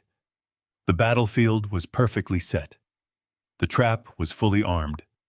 Tomorrow night, my treacherous son was going to learn exactly what happens when you confidently invite a ghost to your own victory celebration. The battlefield was perfectly set. The trap was fully armed. Tomorrow night, my treacherous son was going to learn exactly what happens when you confidently invite a ghost to your own victory celebration. I walked back to the armored vehicle where Wyatt was stowing his hardware. We drove away from the clinic in total silence, the neon lights of Austin blurring past the tinted windows. My mind was laser-focused on the mechanical execution of his impending destruction. We arrived at a secure executive suite Wyatt had booked to ensure anonymity. Harrison Pierce was waiting, pacing the hardwood floor with his phone pressed to his ear. When he saw me walk through the mahogany doors, he ended his call and gestured toward the dining table, which was covered in printed financial schematics. "Richard, we have a critical vulnerability," Harrison stated, his voice tight with professional anxiety. "I have mapped the routing structure of the $10 million loan. Derek pledged your most lucrative Chicago towers as collateral. He used the forged medical power of attorney to authorize the transfer of the capital into the operational accounts of Lone Star Logistics. Tomorrow night, at this lavish gala, he is scheduled to formally sign the final acquisition paperwork with Apex Global. Once that signature is inked and the massive wire transfer initiates, recovering that capital will require months of brutal federal litigation." I poured myself a glass of cold water, took a measured sip, and set the glass down. "You are only looking at the superficial architecture of my portfolio, Harrison," I replied smoothly, projecting unshakable calm. "You are analyzing the specific corporate structure I intentionally left completely visible for anyone who came aggressively looking for a glaring weakness. But you do not successfully build a billion-dollar logistics empire without engineering a catastrophic fail-safe mechanism." Harrison frowned deeply, his analytical legal mind rapidly processing my statement. "What exactly are you saying, Richard? The commercial property deeds are completely public record. The loans are currently actively registered. 3 years ago," I began, my voice deliberately dropping into a low, menacing cadence, "when I officially stepped back from the daily operational management of the logistics company to let Derek take on a more prominent leadership role, I did not just passively leave my primary liquid wealth sitting vulnerable in standard domestic financial holding accounts. I anticipated that entrusting such massive unchecked operational power to an ambitious executive required an equally massive, totally invisible safety net. I liquidated a significant portion of my secondary assets and quietly moved all my core equity into a highly fortified sovereign financial fortress. I established a specialized Swiss blind trust." Harrison's eyes widened slightly in genuine surprise.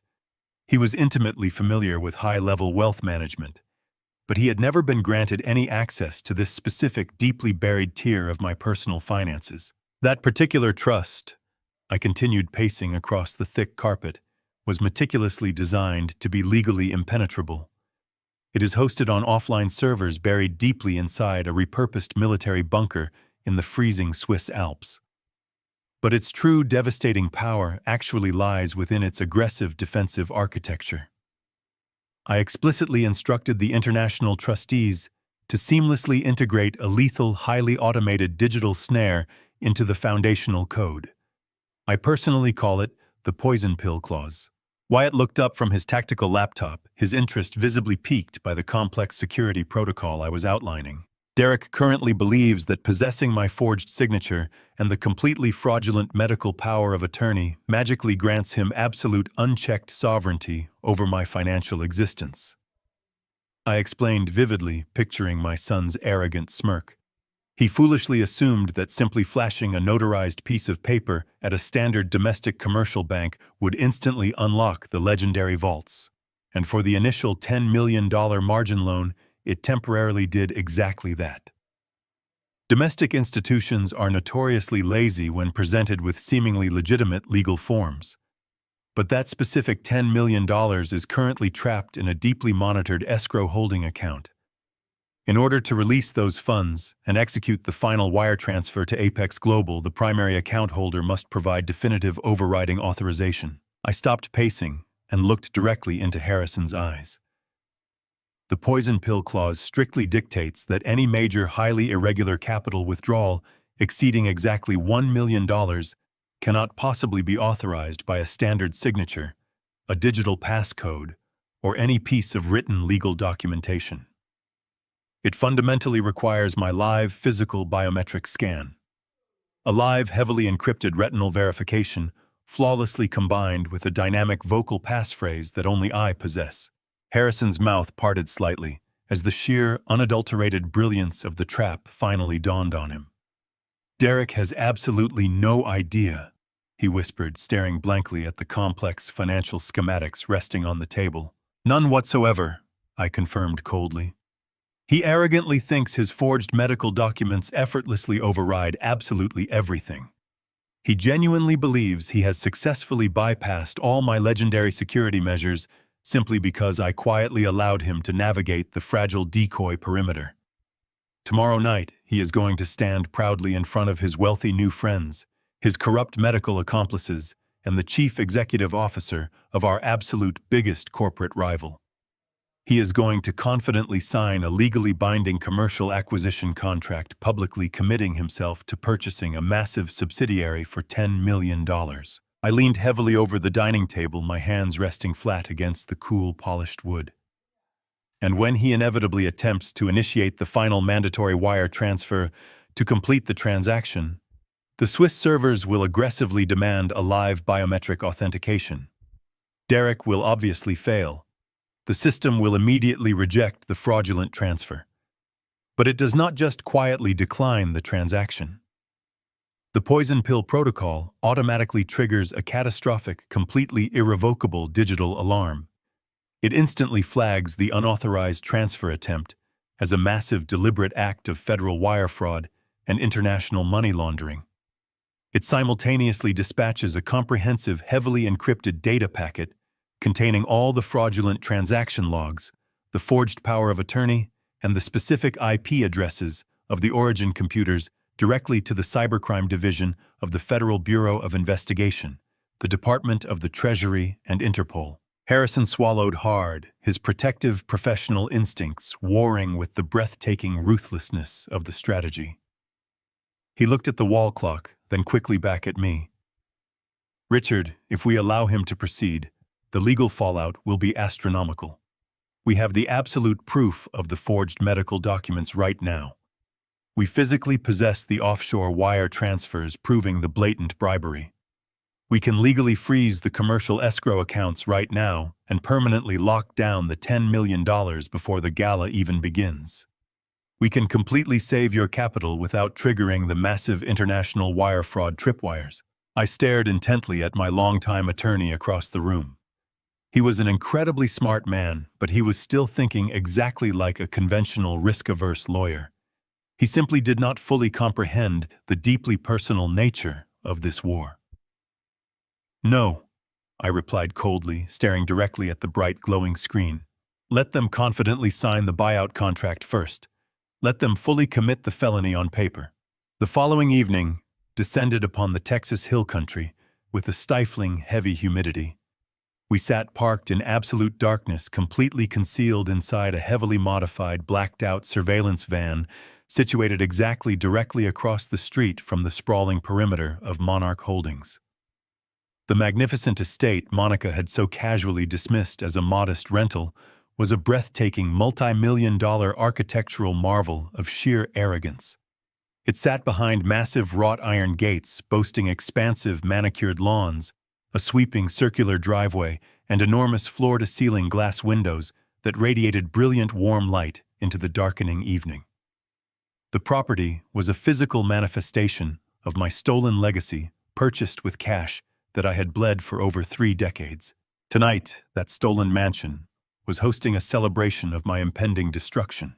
A steady, luxurious procession of high-end vehicles flowed through the open security gates. Valets in crisp white shirts rushed to park sleek sports cars and heavy luxury sedans.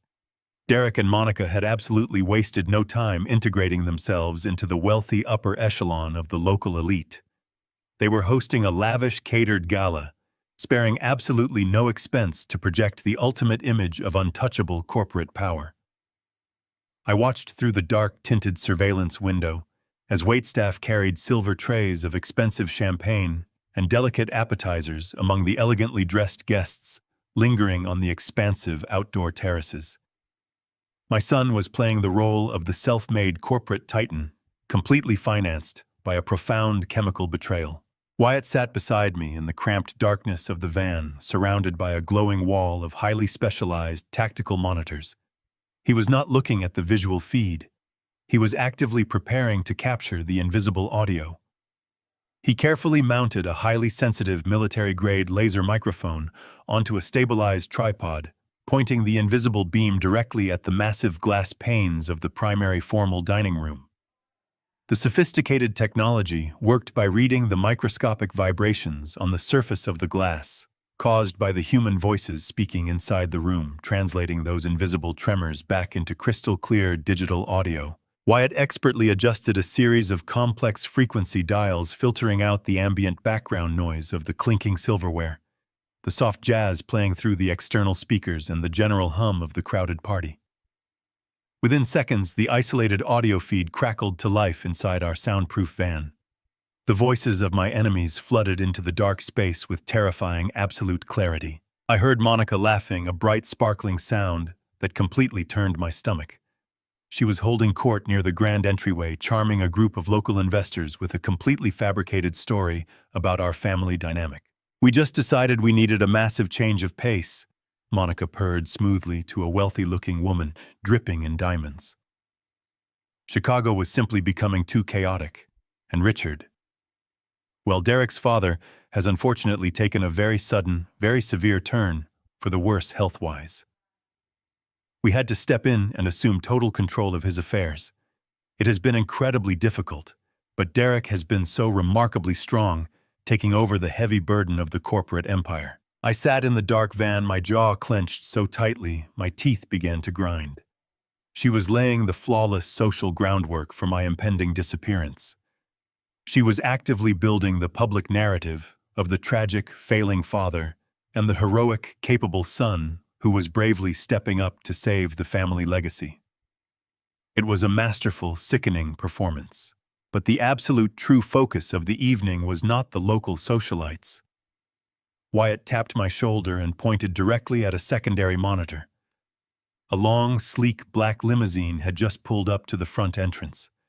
A tall, impeccably tailored man with silver hair stepped out, accompanied by two stern-looking corporate lawyers carrying heavy leather briefcases. It was Marcus Vance, the founding chief executive officer of Apex Global. He was the ruthless, highly predatory rival I had successfully fended off for years.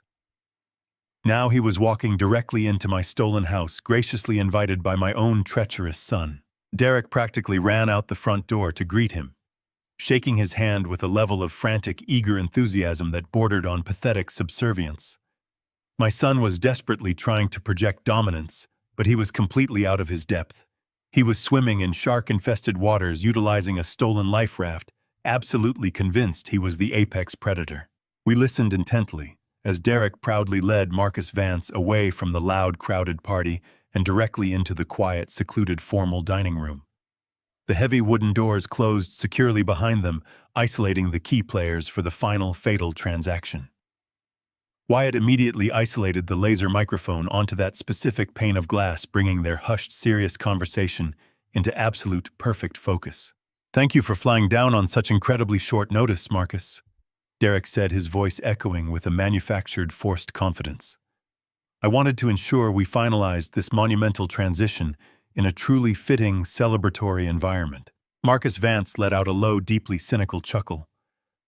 "I must admit, Derek, when you initially reached out with the proposal to execute a hostile, leveraged buyout of my southern subsidiary, I was profoundly skeptical.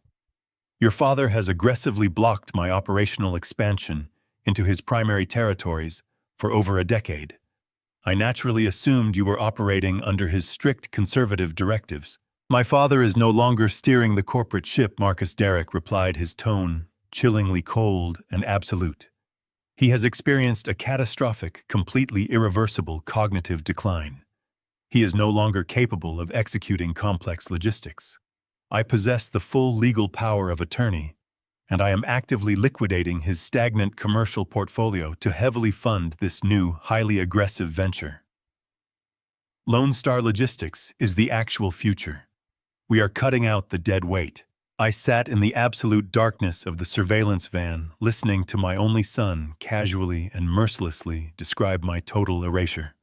He was selling my legacy to my absolute worst enemy for a fraction of its true worth, simply to feed his own insatiable, reckless ego. I see Marcus Vance murmured the distinct sound of heavy-bound leather folders being placed firmly onto the long dining table, echoing through the crisp audio feed. Well, I have thoroughly reviewed the extensive financial disclosures and the specific letters of credit provided by your commercial lending institution. The $10 million equity is fully verified and currently waiting securely in escrow. Assuming the final capital clears my accounts by tomorrow morning, the subsidiary, its physical assets, and its entire regional infrastructure are completely yours. Wyatt's fingers hovered directly over his primary keyboard. He looked over at me, his eyes waiting for the final, definitive command. If we executed the secondary digital block right now, we could instantly freeze the escrow accounts and completely stop the financial transfer before the pen ever touched the paper.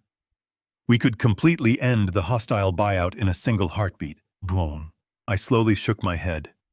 I stared straight ahead at the glowing windows of the mansion. I did not want to merely stop them. I wanted them to walk completely willingly into the federal trap. I wanted the absolute, undeniable physical proof of their massive criminal intent. A sharp, clear sound pierced the digital audio feed. It was the distinct pop of a highly expensive champagne cork, followed closely by the delicate, crystalline clinking of heavy glass flutes. To a profoundly lucrative partnership, Marcus Vance declared smoothly, and to the incredibly bright, highly profitable future of Lone Star Logistics. To the absolute future, Derek replied, his voice practically vibrating with arrogant, blind triumph. I listened to the rustling of heavy parchment paper. I heard the sharp, definitive scratching of a fountain pen moving rapidly across the signature lines. Derek was eagerly signing his name, completely binding himself to the fraudulent contract. He was officially committing grand larceny, massive wire fraud, and severe corporate espionage in front of multiple highly credible witnesses. The scratching finally stopped. The heavy folders were decisively snapped shut. Excellent, Marcus Vance stated, his tone shifting into absolute rigid business protocol. The legal contracts are now fully executed. I simply need the final authorization from your lending institution to release the $10 million from the holding escrow. Derek confidently pulled his laptop closer. The sound of his fingers tapping the keys echoed in the van. It was the sound of a man blindly stepping off a massive, fatal cliff. Consider it completely done, Marcus, Derek announced proudly, his voice carrying the ultimate catastrophic lie. I am authorizing the final release protocol right now. The funds are being transferred as we speak. I listened to the breathtaking arrogance of his statement hanging in the digital audio feed. Derek genuinely believed his stolen authority was absolute. I turned my attention away from the glowing surveillance monitor and slowly opened the heavy matte black casing of my encrypted tactical laptop. The screen illuminated the cramped, dark interior of the surveillance van with a cold, pale light. Wyatt remained completely silent beside me, his eyes locked onto the visual feeds of the dining room. I accessed the highly restricted offline communication terminal that connected directly to the subterranean servers in Switzerland. My fingers hovered over the keyboard for only a fraction of a second before I began to type. I opened a new, highly secured message window directed to the primary trustee of my sovereign accounts. I carefully typed the specific subject line we had established 3 years ago for exactly this type of catastrophic scenario. It read, Irrevocable Trust, Revocation, Fraud Protocol, Alpha. I did not include a greeting. I did not include a concluding signature. I simply attached the raw digital capture of his unauthorized wire transfer attempt, completely combined with his fabricated medical power of attorney, and I decisively hit the send key. The transmission took less than 4 seconds to bounce off the encrypted satellite relay and immediately strike the deeply buried European servers. What happened next was entirely automated, completely devoid of human hesitation or mercy. The poison pill protocol woke up with terrifying efficiency. Deep within the global financial network, the massive $10 million wire transfer Derek had confidently initiated toward the holding accounts slammed into an impenetrable digital wall. The escrow gateway did not just simply decline the transaction for insufficient authentication. It actively seized the funds permanently, freezing the entire account balance under a sovereign legal lock. But the defensive architecture was fundamentally designed to go much further than simple asset protection. The moment the unauthorized transfer was violently rejected, the Swiss servers aggressively launched their secondary lethal countermeasures, a massive, heavily encrypted data packet containing the forged documents, the unauthorized routing requests, and the specific IP addresses originating from the stolen mansion, was automatically compiled and immediately dispatched. The algorithms simultaneously notified the Cybercrimes Division of the Federal Bureau of Investigation and the enforcement arm of the Securities and Exchange Commission. My son had just permanently flagged himself and Lone Star Logistics on the federal radar as active perpetrators of massive coordinated money laundering and interstate wire fraud. I watched the visual feed of the formal dining room, waiting for the devastating digital shockwave to physically reach the table. Marcus Vance was leaning back in his leather chair, a smug, deeply satisfied smile etched across his weathered face. He was casually swirling the expensive champagne in his crystal flute, completely ready to toast his ultimate victory over his oldest rival. Derek sat across from him, practically glowing with unearned stolen power. The heavy silence in the room stretched for 30 agonizing seconds as the sophisticated banking application on the laptop attempted to process the massive financial request. I could see the exact moment the fatal error code finally materialized on his glowing screen. Derek frowned deeply, a subtle, highly confused wrinkle suddenly appearing directly between his dark eyebrows. He leaned forward nervously, heavily squinting at the bright monitor, as if his own eyes were actively deceiving him. He quickly tapped the keyboard, attempting to manually refresh the secure banking portal. The system instantly responded with a flashing, bright red security notification. The account was not just frozen, it was completely locked down and flagged for severe federal review. Marcus Vance noticed the sudden sharp shift in his arrogant posture.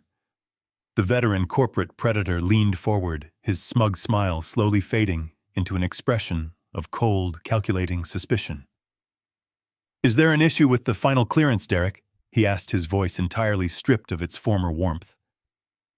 Derek swallowed hard, his throat visibly bobbing on the high-definition feed.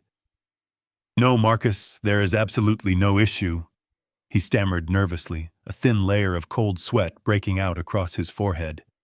"It is simply a minor routing delay, a standard security precaution for a transfer of this immense magnitude. I will have my personal bankers authorize the manual override first thing tomorrow morning." Marcus Vance stared at him with flat, merciless eyes. "Tomorrow morning was not the agreement, Derek," he stated coldly.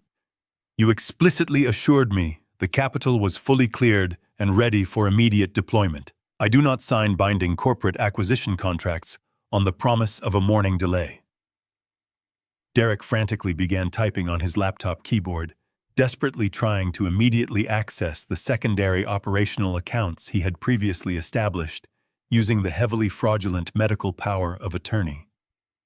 He was blindly grasping for any financial lifeline to save the crumbling business deal. But the ruthless poison pill protocol had not merely locked down the $10 million escrow account. It had aggressively severed every single financial connection linked to the forged legal documents. The entire stolen empire was systematically shutting down in real time, effectively leaving him entirely bankrupt.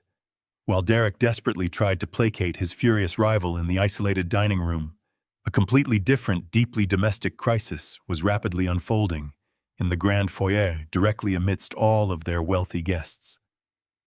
Wyatt shifted the primary laser microphone focus to the front of the house, capturing the chaotic audio of the massive gala. Monica was still standing near the sweeping staircase, completely oblivious to the catastrophic financial collapse silently occurring just down the dark hallway. She was laughing loudly, clutching a half-empty glass of expensive wine, thoroughly enjoying her stolen status as an elite Texas socialite. I watched as a man wearing a crisp black tuxedo approached her. He was the senior operational manager of the high-end catering company they had hired to service the lavish event. His face was extremely pale, his posture rigid with deep, overwhelming professional discomfort, sweating very, very profusely. The catering manager nervously cleared his dry throat, leaning in very closely to speak over the loud music and the bustling crowd.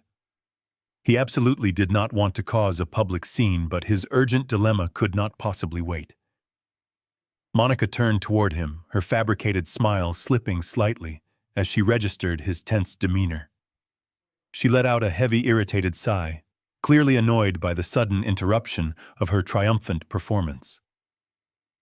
"Is there a problem with the service tonight?" she demanded sharply, her voice carrying a distinct tone of absolute arrogant condescension. The manager shifted his weight, glancing nervously at the wealthy guests standing nearby. He lowered his voice to a strained, highly anxious whisper, but the sensitive, tactical microphone caught every single devastating word. "Mrs. Vales, I sincerely apologize for the profound inconvenience," he whispered nervously. "We attempted to process the final, pre-authorized charge for the $50,000 catering invoice. The bank did not just decline the transaction. The merchant services terminal explicitly instructed us to physically confiscate the card and contact the Federal Fraud Department immediately. Your exclusive Black American Express card has just been violently and permanently declined by the main bank." Monica stared at the catering manager in absolute uncomprehending silence.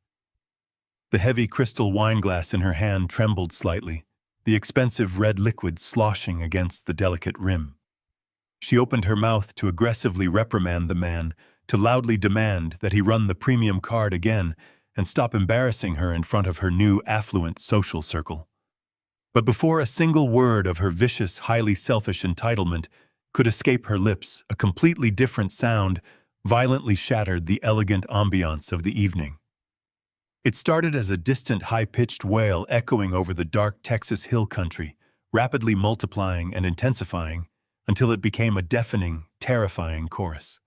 The low rhythmic thumping of the jazz band was instantly drowned out by the aggressive, synchronized screaming of heavy law enforcement sirens.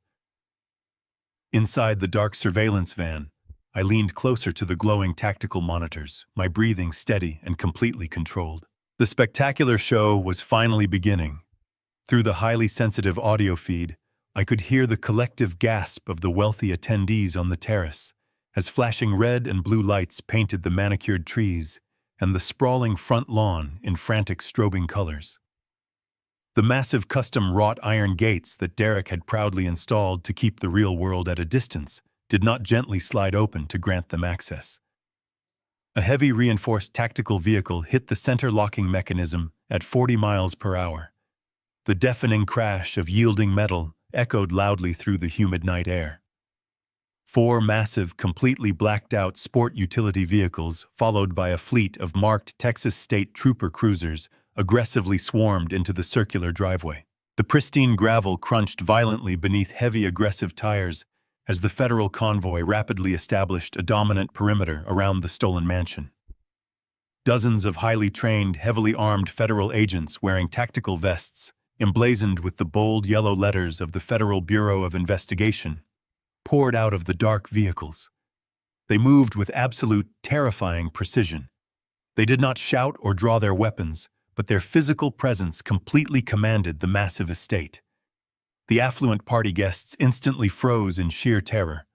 Wealthy investors and elite socialites spilled their expensive champagne onto the imported stone walkways, scrambling desperately to move out of the path of the advancing federal strike team. Monica dropped her wine glass completely. It shattered on the marble floor of the grand foyer, but the sharp sound was entirely lost in the overwhelming chaos of the raid. Wyatt expertly toggled the camera feeds, tracking the lead federal agent as he marched directly through the massive glass front doors, flanked tightly by a squad of grim state troopers. At that exact moment, the heavy wooden doors of the formal dining room swung wide open. Derek and Marcus Vance stepped out into the main hallway, completely oblivious to the catastrophic reality unfolding just a few feet away. Derek was still clutching his leather portfolio. his face flushed with the temporary arrogant high of his completely fraudulent corporate victory. He was actively speaking to Marcus, likely offering a smooth excuse for the sudden, inexplicable financial delay when he finally looked up and registered the overwhelming presence of federal law enforcement occupying his grand foyer. The smug, incredibly arrogant smile on my son's face did not immediately vanish. Instead, it slowly mutated into a mask of supreme, deeply insulated corporate privilege. He honestly believed he was completely untouchable.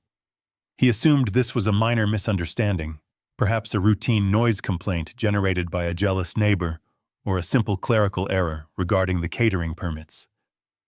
He confidently adjusted the lapels of his expensive, custom-tailored suit and walked directly toward the lead federal agent, projecting the exact same smooth, rehearsed charm he had used to deceive me for months. "Officer, there must be some kind of massive misunderstanding here," Derek announced loudly, his voice echoing with arrogant authority. "I am the Chief Executive Officer of Lone Star Logistics. We are currently hosting a highly private, elite corporate event. I demand to know exactly who authorized this aggressive intrusion onto my personal property." The lead agent did not slow his incredibly deliberate pace. He stopped merely 2 feet away from my son, his posture radiating absolute unyielding authority. Derek reached into his tailored jacket pocket and quickly extracted the folded notarized copy of the medical power of attorney he carried everywhere like a protective shield. He aggressively shoved the fraudulent document toward the chest of the federal agent. "I have the absolute legal authority to conduct business here," Derek insisted, his voice rising in desperate, fabricated indignation. "I am the sole legal conservator for my father's entire estate. Whatever banking error triggered your system is completely invalid. Check the legal signatures yourself. You have absolutely no jurisdiction to interrupt this private commercial transaction." The federal agent did not even glance at the heavy parchment paper, trembling in my son's outstretched hand. He stared directly into Derek's widening eyes with an expression of cold, professional disgust. "Derek Vales, the agent," stated, his voice a deep, booming baritone that instantly silenced the entire sprawling mansion. "You are currently under formal federal arrest for the commission of massive interstate wire fraud, international money laundering, severe corporate espionage, and the deliberate malicious forgery of binding legal medical documents." The agent smoothly reached down to his tactical belt and unclipped a pair of heavy, polished steel handcuffs. The sharp, metallic clinking sound completely destroyed the final lingering remnants of Derek's corporate illusion. Marcus Vance, the ruthless corporate predator who had been standing right behind my son, instantly recognized the catastrophic legal peril. He physically stepped backward completely, severing his proximity to Derek, his face twisting into a mask of furious, highly calculated preservation. He realized he had been expertly conned into participating in a massive federal crime. Derek finally panicked. The smooth, rehearsed corporate facade completely shattered, revealing the terrified, deeply cowardly boy hiding underneath the expensive suit. He frantically looked around the crowded room, desperately seeking any form of validation from the wealthy strangers watching his utter humiliation. He raised his hands, screaming at the top of his lungs. "This is an absolute mistake. My father is severely demented. Call the authorities in Chicago right now. He is completely incapacitated. He absolutely does not know what he is doing. I am the only one trying to save his legacy. He is completely out of his mind." His voice cracked with absolute miserable desperation as the federal agents aggressively grabbed his arms. He continued to scream his vicious, fabricated narrative, desperately clinging to the false medical diagnosis he had purchased. He genuinely believed that maintaining the elaborate lie could somehow magically pause the devastating federal raid. I sat in the dark surveillance van listening to his desperate, pathetic lies echoing through the digital audio feed. I slowly reached forward and powered down the glowing tactical monitors. I turned to Wyatt and gave him a single definitive nod. I reached for the heavy metal handle of the vehicle. Suddenly, the large sliding doors of the blacked-out surveillance van, parked directly across the street from the mansion, slid completely open. The heavy, humid evening air immediately surrounded me, but I felt absolutely nothing except the pure, unadulterated ice flowing through my veins. Wyatt silently flanked me, his posture rigid and highly alert, carrying the physical documentation of my son's ultimate destruction in a slim tactical briefcase. I paused for a fraction of a second, at the edge of the street, allowing the blinding red and blue lights of the federal cruisers to wash over me. I was not wearing the loose, comfortable clothing of a frail, failing old man. I was wearing a meticulously tailored charcoal gray bespoke suit that I reserved exclusively for corporate warfare. My posture was perfectly straight, my shoulders squared, and my mind was sharper than it had been in 3 decades. I took a deep, measured breath, feeling the tremendous power of absolute clarity, and I began my steady march up the long, sweeping, circular driveway of the stolen mansion. The chaotic scene unfolding on the manicured front lawn began to shift the moment my physical presence registered within the perimeter. The armed federal agents who had been actively managing the bewildered crowd of wealthy socialites instinctively parted to allow me passage. They recognized the unmistakable aura of absolute authority. The heavy crunch of my leather soles against the pristine white gravel seemed to echo louder than the wailing sirens in the distance. The affluent party guests, the local investors, and the elite social circle that Derek had so desperately tried to impress all turned to stare at me. They had just spent the last 2 hours listening to Monica spin a tragic, highly fabricated tale about my severe cognitive decline. They had been told I was completely incapacitated, a shattered shell of a man confined to a locked room in Chicago. Now they were staring directly at a formidable corporate titan radiating lethal, unapologetic power. A collective, audible gasp rippled through the beautifully dressed crowd. I kept my eyes locked straight ahead, ignoring the stunned whispers and the frantic murmurs. As I approached the massive marble steps leading to the grand foyer, I finally caught sight of Monica. She was standing frozen near one of the towering stone pillars. Her perfect, highly manicured exterior had completely disintegrated. Her expensive designer gown seemed to hang awkwardly on her trembling frame. She was staring at me with wide, completely terrified eyes, the shattered remnants of a crystal champagne flute resting in a glittering puddle at her feet. She had just realized that her declined premium credit card was not a simple banking error. It was the opening salvo of a completely orchestrated financial apocalypse. I did not offer her a single glance of recognition. I simply walked past her, ascending the marble steps and crossing the threshold into the blindingly bright foyer. The massive interior of the mansion was a chaotic tableau of federal law enforcement and corporate panic. Marcus Vance, the aggressive chief executive officer of Apex Global, was actively shouting at his 2 panicked corporate lawyers, demanding they immediately contact his private jet pilot. He was desperately trying to extract himself from the massive federal crime scene, violently severing every single operational tie to the ruined logistics company he had just attempted to purchase. But my singular focus remained entirely on the young man standing in the very center of the room. Derek was completely frozen in the tight grip of 2 towering federal agents. The heavy steel handcuffs gleamed harshly under the massive crystal chandelier.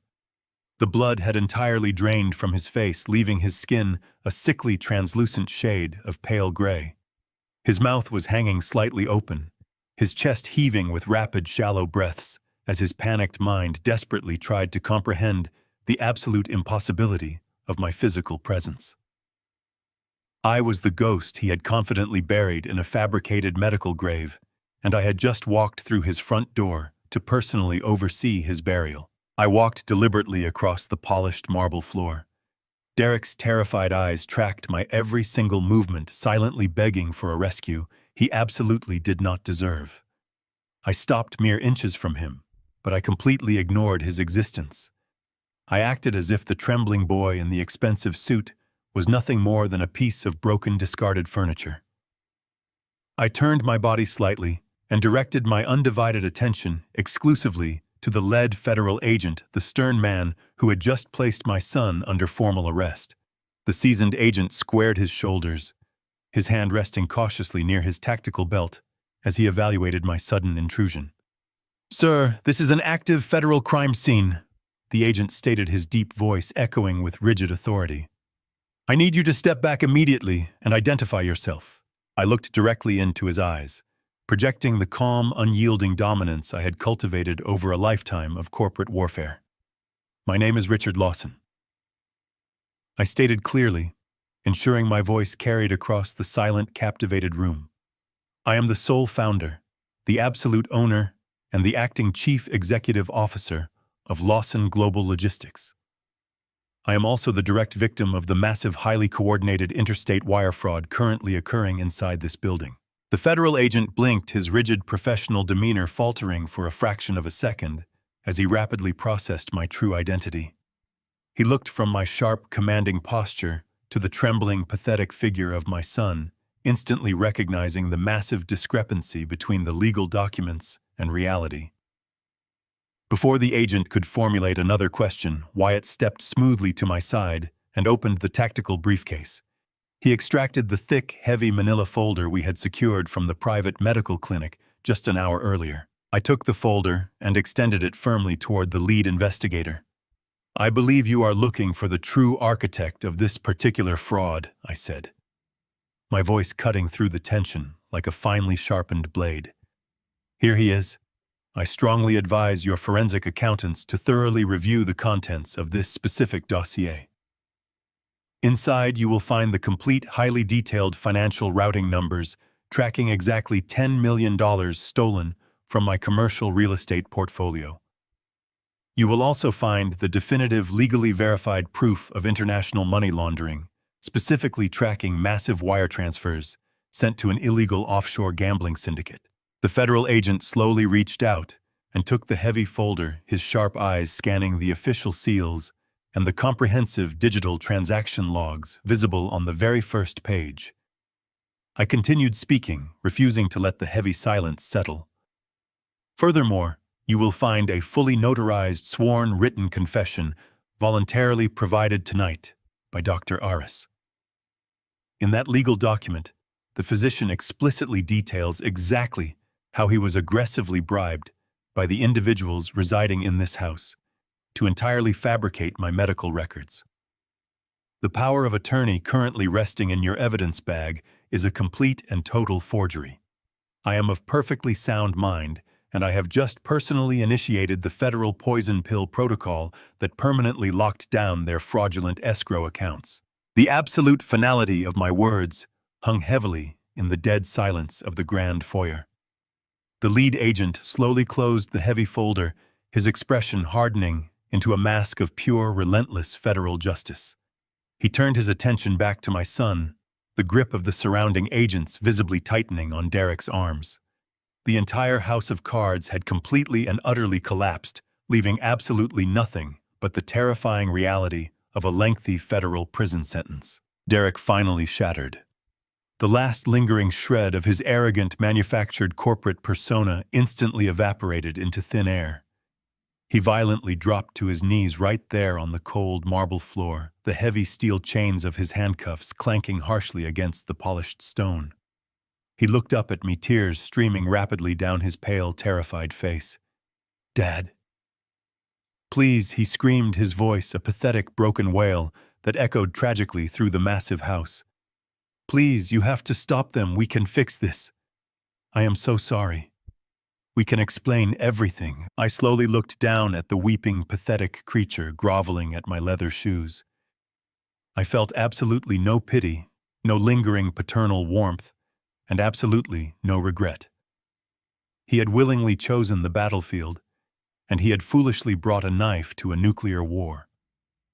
I stared into his terrified, desperate eyes with an expression of pure, unadulterated ice. "You forgot to tell me you moved, Derek," I whispered softly, ensuring he heard every single devastating syllable. "And I forgot to tell you I designed the security system you tried to wipe." The chaotic flashing lights of the Texas Hill Country faded into a distant, muted memory hours later, as the heavy, solid steel doors of the massive federal building closed firmly behind me. The jarring transition from the lavish, opulent warmth of their stolen mansion to the harsh, unforgiving, fluorescent glare of the government holding facility was immediate and absolute. I walked down the long, sterile corridor with Harrison by my side, the rhythmic echoing of my leather shoes against the linoleum floor serving as the only sound in the suffocating quiet. The cold air in the building tasted distinctly of industrial bleach and rigid, uncompromising institutional authority. The lead federal agent, a highly disciplined man who had completely orchestrated the raid with flawless tactical precision, met us near a heavy reinforced security door at the very end of the long hallway. He offered a brief, respectful nod, informing me that I had been legally granted exactly 5 minutes of unrecorded, completely private access before the formal booking and processing procedures officially commenced. I did not require a single second more. I grasped the cold metal handle, pushed the heavy door open, and stepped directly into the cramped, windowless interrogation room. The claustrophobic space was deliberately designed to forcefully strip away any lingering illusions of personal comfort or corporate power. It contained absolutely nothing but a severely scarred, bolted-down aluminum table and 3 rigid metal chairs. Derek and Monica were seated closely together on the far side of the cold table, looking exactly like shattered, hollow reflections of the highly arrogant socialites who had confidently hosted a lavish gala just hours prior. The expensive, custom-tailored tuxedo Derek had worn so proudly was now violently wrinkled and deeply disheveled, the silken bow tie completely discarded. Monica sat silently beside him, shivering visibly in the harsh, freezing air, conditioning her extravagant designer gown, looking utterly absurd and entirely pathetic in the bleak, sterile environment. The heavy steel handcuffs binding their wrists clinked sharply against the metal table as they simultaneously looked up at my unexpected entrance. The absolute, unadulterated terror radiating from their bloodshot eyes was physically palpable, forming a thick, suffocating aura of undeniable guilt and profound regret. They had spent long, deceitful months treating me like a completely disposable, incompetent burden, aggressively pushing me toward a terrifying, heavily medicated medical oblivion. Now the overwhelming weight of their catastrophic failure was physically crushing them under the harsh, buzzing fluorescent lights. I did not sit down. I stood tall and rigid on my side of the aluminum table, projecting the absolute freezing dominance of a man who had successfully navigated the darkest corporate waters for over 3 decades. Derek broke the heavy silence first, his voice a frantic, desperate whisper, completely devoid of any remaining dignity or pride. "Dad, you have to listen to me," he pleaded, leaning forward as far as the heavy steel chains would possibly allow. "This entire situation is a massive, horrific mistake. I never wanted any of this to escalate to this catastrophic level. It was not my fundamental idea to bypass the standard corporate succession protocols." He frantically gestured toward the trembling woman sitting beside him, his baseline survival instincts instantly overriding any lingering marital loyalty. It was Monica. She was the one who aggressively pushed the accelerated acquisition timeline. She found the corrupt doctor in Austin. She made the illegal offshore wire transfers while I was completely focused on managing the daily operations of the logistics company. I was just trying to protect our family assets from corporate stagnation, Dad. I was trying to build something much bigger for all of us. She manipulated the medical paperwork to gain absolute leverage. I swear to you on my life, I never truly intended to permanently lock you away in a facility. Monica violently turned her head toward him, her tear-streaked face twisting into a mask of pure, absolute shock and profound marital betrayal. She could not believe her husband was so quickly and ruthlessly throwing her directly to the federal wolves to save his own skin. She immediately turned her desperate, crying eyes toward me, instinctively employing the ultimate emotional shield she believed would somehow guarantee her absolute safety. "Richard, please, you cannot possibly let them do this to us," she sobbed, her voice trembling with manufactured, highly dramatic hysteria. "I am carrying your grandchild. I am currently pregnant. You cannot allow the mother of your only grandson to be locked inside a miserable federal penitentiary. The severe stress of this entire ordeal is going to cause immense harm to the baby. We made a terrible, incredibly stupid mistake, but we are still a family. You have the ultimate legal power to stop this federal investigation right now. Please, Richard, for the sake of the innocent child growing inside me, you have to demonstrate some human mercy and make these federal agents drop the severe criminal charges immediately. I stared at them with an expression of pure, unadulterated ice. My heart did not soften at the desperate mention of the unborn child. It only hardened my absolute resolve to completely neutralize the incredibly toxic environment they had willfully created. I reached inside my tailored suit jacket and slowly withdrew a thick, heavy manila envelope.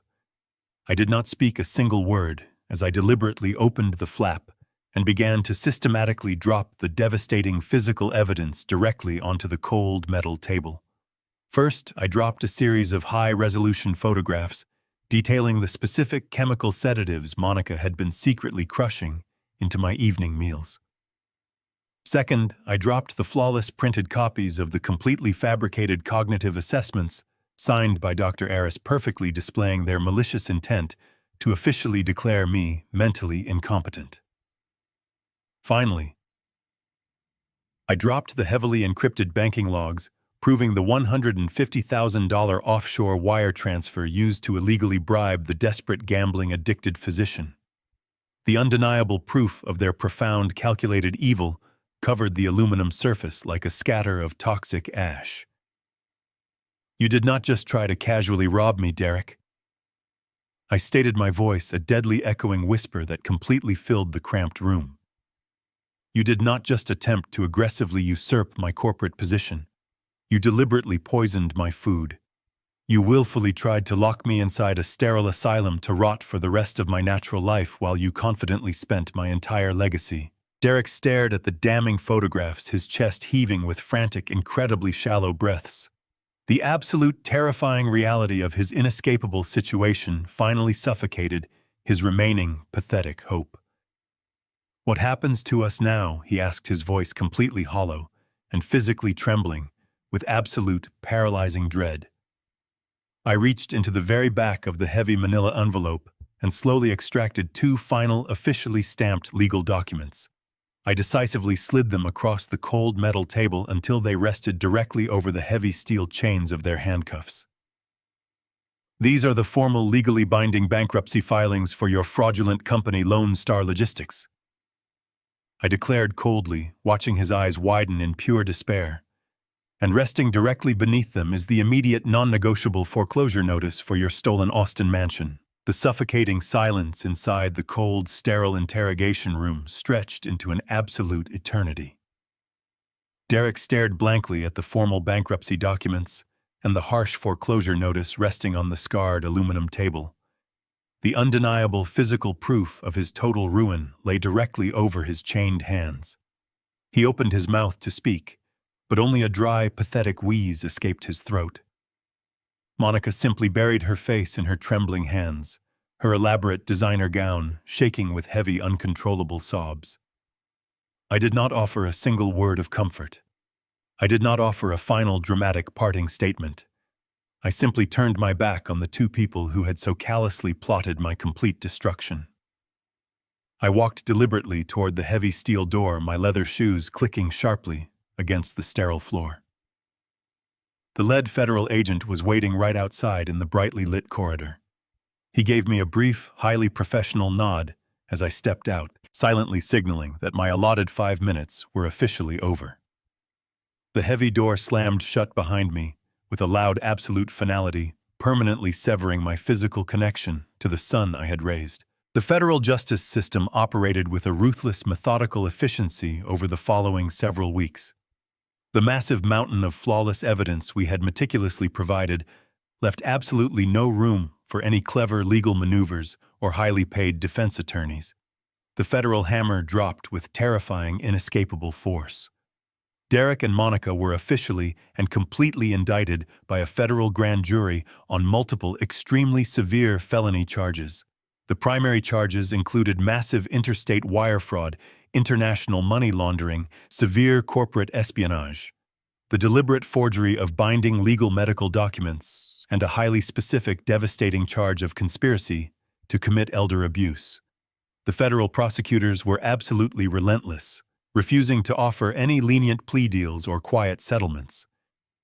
Because they had aggressively attempted to compromise the integrity of the federal banking system, while simultaneously perpetrating a profound domestic evil, the presiding judge showed absolutely zero mercy. My son and his incredibly treacherous wife were both facing a highly probable sentence of up to 20 years in a maximum security federal penitentiary.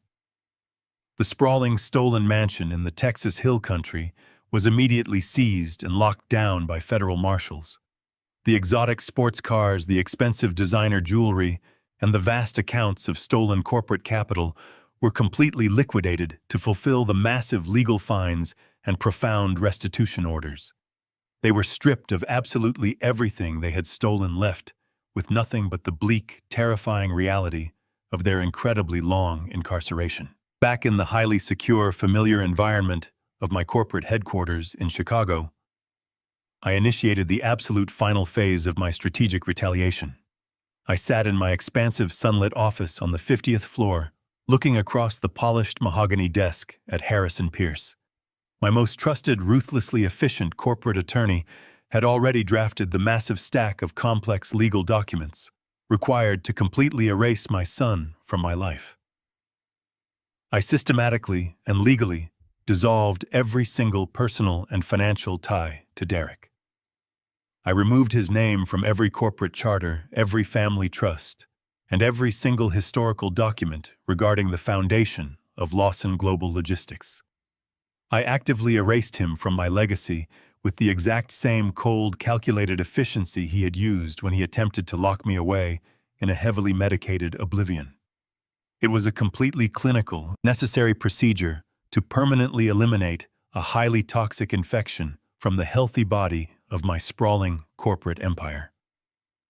Every single share of stock, every future dividend, and every trace of his previous executive authority was officially revoked, heavily notarized, and formally processed by the federal courts. He was no longer my successor. He was officially a complete stranger. However, I absolutely refused to allow their unborn child to suffer the ultimate catastrophic consequences of their profound moral failure. I instructed Harrison to establish a completely new, hyper-secure, completely untouchable financial trust fund exclusively dedicated to the unborn grandchild. The ironclad legal stipulations attached to this specific trust were incredibly rigid and utterly non-negotiable. The vast capital within the account could only ever be utilized for verified educational expenses and critical medical care. Furthermore, I explicitly appointed Harrison Pierce as the absolute sole administrator of the entire fund. Derek and Monica would never possess the legal authority to access, view, or touch a single solitary penny of that money. The child would eventually be provided with a pristine, fully funded pathway to a highly successful life, completely insulated from the toxic, greedy influence of the people who had brought him into the world. It was the absolute maximum extent of my lingering compassion. I was securing the future of the innocent bloodline while simultaneously ensuring the complete, unending financial starvation of the treacherous parents. They would watch their child thrive from behind heavy iron bars, knowing they could never personally exploit a single fraction of that incredible wealth. With the complex legal paperwork officially signed, formally sealed, and securely filed away in the deepest corporate vaults, my mission was finally and completely accomplished. I left the towering glass and steel architecture of my corporate headquarters and rode in absolute silence to the private aviation terminal at the international airport. The sleek, heavily customized Gulfstream jet was already idling on the pristine tarmac, the twin engines whining with a powerful, reassuring hum. Wyatt was standing near the gleaming boarding stairs, his posture relaxed but highly alert, offering a silent nod of profound respect as I approached. I climbed the stairs with a steady, incredibly strong stride, feeling completely rejuvenated and entirely free from the suffocating weight of their toxic deception. The oppressive manufactured fog that had clouded my daily existence for so many agonizing months was completely gone, completely replaced by the incredibly sharp, vibrant energy of absolute total victory. I settled into the luxurious cream-colored leather seat by the large oval window. The highly attentive flight attendant immediately handed me a crystal glass of sparkling water, but I gently waved it away. I simply wanted to sit in the absolute quiet of the pristine cabin. The powerful jet smoothly accelerated down the long runway, pushing me firmly back into the plush leather seat as we rapidly ascended into the clear, bright afternoon sky. I leaned slightly toward the thick, reinforced glass window, staring intently downward at the sprawling, bustling landscape rapidly shrinking beneath the wide silver wings. I watched in absolute silence as the expansive, sunlit Austin skyline slowly faded away into the distant, hazy horizon.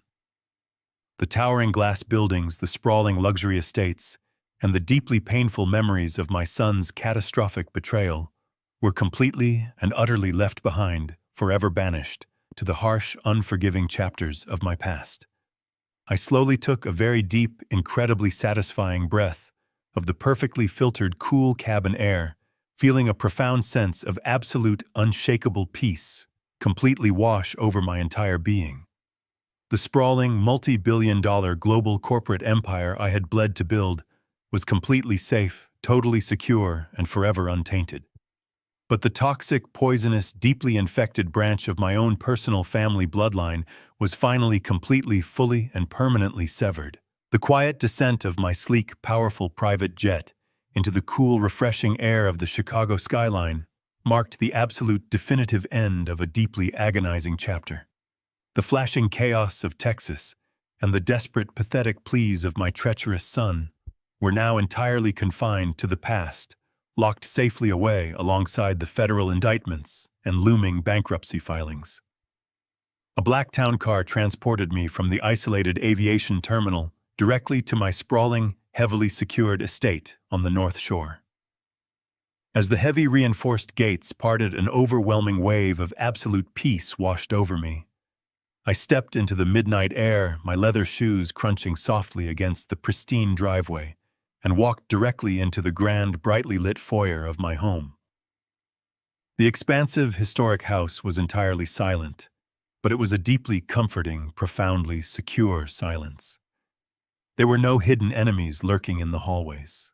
There was absolutely no one secretly crushing dangerous sedatives into my evening meals. There were absolutely no greedy, impatient heirs plotting my downfall.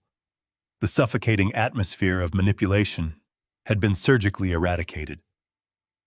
I walked slowly through the familiar corridors, finally arriving at the heavy oak doors of my primary executive office. I pushed them open and stepped into absolute security. I moved deliberately across the plush carpet and settled deeply into the heavy leather chair positioned behind my massive desk. The soft glow of the brass lamp illuminated the immaculate surface, casting comforting shadows across the quiet room. I leaned back, closing my eyes for a long moment, allowing the reality of my survival to fully integrate into my body. I had spent exhausting months actively questioning my own sanity, wondering if the terrifying shadows in my peripheral vision were the early signs of terminal neurological decline. My son and his wife had callously weaponized my deepest fears, actively trying to drag me into a medicated oblivion simply to feed their insatiable greed. But I had not merely survived their vicious psychological warfare. I had absolutely decimated their entire operation by completely trusting my sharp intellect over my vulnerable paternal emotions. I had utilized the exact same cold, ruthless corporate strategy that had originally built my massive empire to dismantle the internal threat.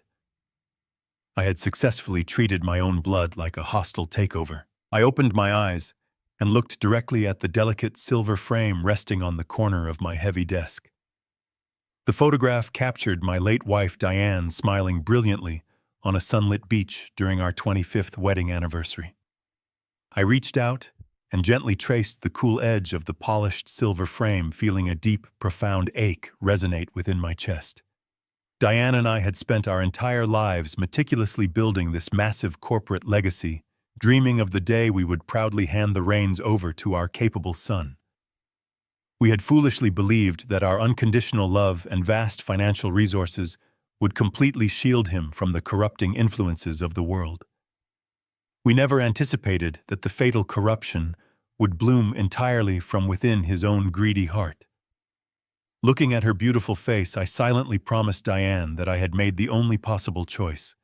Severing the toxic bloodline was an agonizing necessity, but it was the only way to genuinely protect the prosperous empire she helped me build. I slowly pulled my hand away from the silver frame and reached toward the heavy crystal decanter resting on a polished tray near the edge of the desk. I removed the glass stopper and carefully poured a generous measure of 20-year-old neat scotch into an intricately cut crystal tumbler. The rich amber liquid caught the soft light of the desk lamp swirling smoothly against the thick glass. I raised the heavy tumbler and took a slow, deliberate sip. The dark, complex liquor burned pleasantly as it slid down my throat, spreading a deep, comforting warmth throughout my chest. The rich taste was a sharp, grounding contrast to the freezing, absolute coldness I had actively maintained throughout the ruthless execution of my elaborate retaliation strategy. For the first time since this terrifying ordeal began, I allowed the rigid protective armor surrounding my heart to subtly relax. The massive corporate war was definitively over. I set the crystal glass down on a thick leather coaster and pulled a heavy embossed leather folder directly into the center of my mahogany desk. Harrison Pierce had ensured the finalized legal documents were securely delivered and waiting for my immediate attention. I opened the heavy folder, revealing the crisp, freshly printed pages requiring my final executive signature. The very first document was a highly specific financial authorization. It was a completely irrevocable, legally binding directive transferring exactly $5 million from my primary holding accounts directly to a highly verified, internationally recognized dementia medical research facility. A small, deeply ironic smile played across my lips as I retrieved my heavy gold fountain pen. Derek and Monica had cruelly attempted to use the terrifying specter of severe cognitive decline as a weapon to destroy my life. Now I was utilizing my vast wealth to actively fight the very disease they had so eagerly faked. It was poetic justice. I signed my name with bold, incredibly sharp, completely steady strokes. I carefully set the donation authorization aside and turned my full attention to the second critical document resting inside the leather folder. This paperwork represented the immediate essential future of Lawson Global Logistics. It was a formal binding executive contract officially promoting Julian Hayes to the highly coveted position of Chief Operating Officer. Julian was a brilliant, incredibly loyal, fiercely dedicated executive who had worked tirelessly within my corporation for over 15 years. He shared absolutely no biological connection to my family, but he possessed the exact type of honorable, unwavering character that my own son completely lacked. By officially elevating Julian to the primary leadership role, I was sending a massive, undeniable message to the entire corporate world. True, lasting loyalty is strictly earned through years of dedicated, honest action, not simply inherited through the arbitrary luck of a biological bloodline. I signed the heavy executive contract with a profound, deeply satisfying sense of absolute certainty, formally securing the bright, prosperous future of my massive corporate empire. I placed the gold fountain pen back into its velvet-lined case and leaned back into my thick leather chair. I picked up my crystal glass and took another long, deeply satisfying sip of the aged scotch. The glittering, breathtaking expanse of the Chicago skyline stretched out directly before me, a magnificent sea of bright lights completely defying the darkness of the night. I am exactly 70 years old today, and I am finally free. The agonizing, destructive storm of deception and betrayal has entirely passed, leaving behind a beautifully clear sky. The empire I meticulously built is safe from internal destruction. The greedy traitors have been permanently, irrevocably expelled from my kingdom. As I sit in the comforting, peaceful silence of my deeply secure sanctuary, I realize the absolute most empowering truth of all. My life is entirely, undeniably, and completely my own again, and it will remain mine until the very end. The hardest truth a parent can face is that blood does not guarantee loyalty, and unconditional love should never mean unconditional blindness. We spend our entire lives building a legacy to protect our children, but sometimes we must build solid walls to protect ourselves from them. Greed can turn the people you raised into strangers who see you only as an obstacle to your wealth. Never ignore your gut feeling, never sign away your independence, and always verify what happens under your own roof. True family respects your dignity. Those who plot in the shadows only respect your bank account. If this story opened your eyes, hit the like button and subscribe to the channel. Have you ever experienced a shocking betrayal from someone you trusted completely? Tell me your story in the comments below, and let me know what city you are watching from today. Stay sharp, stay safe.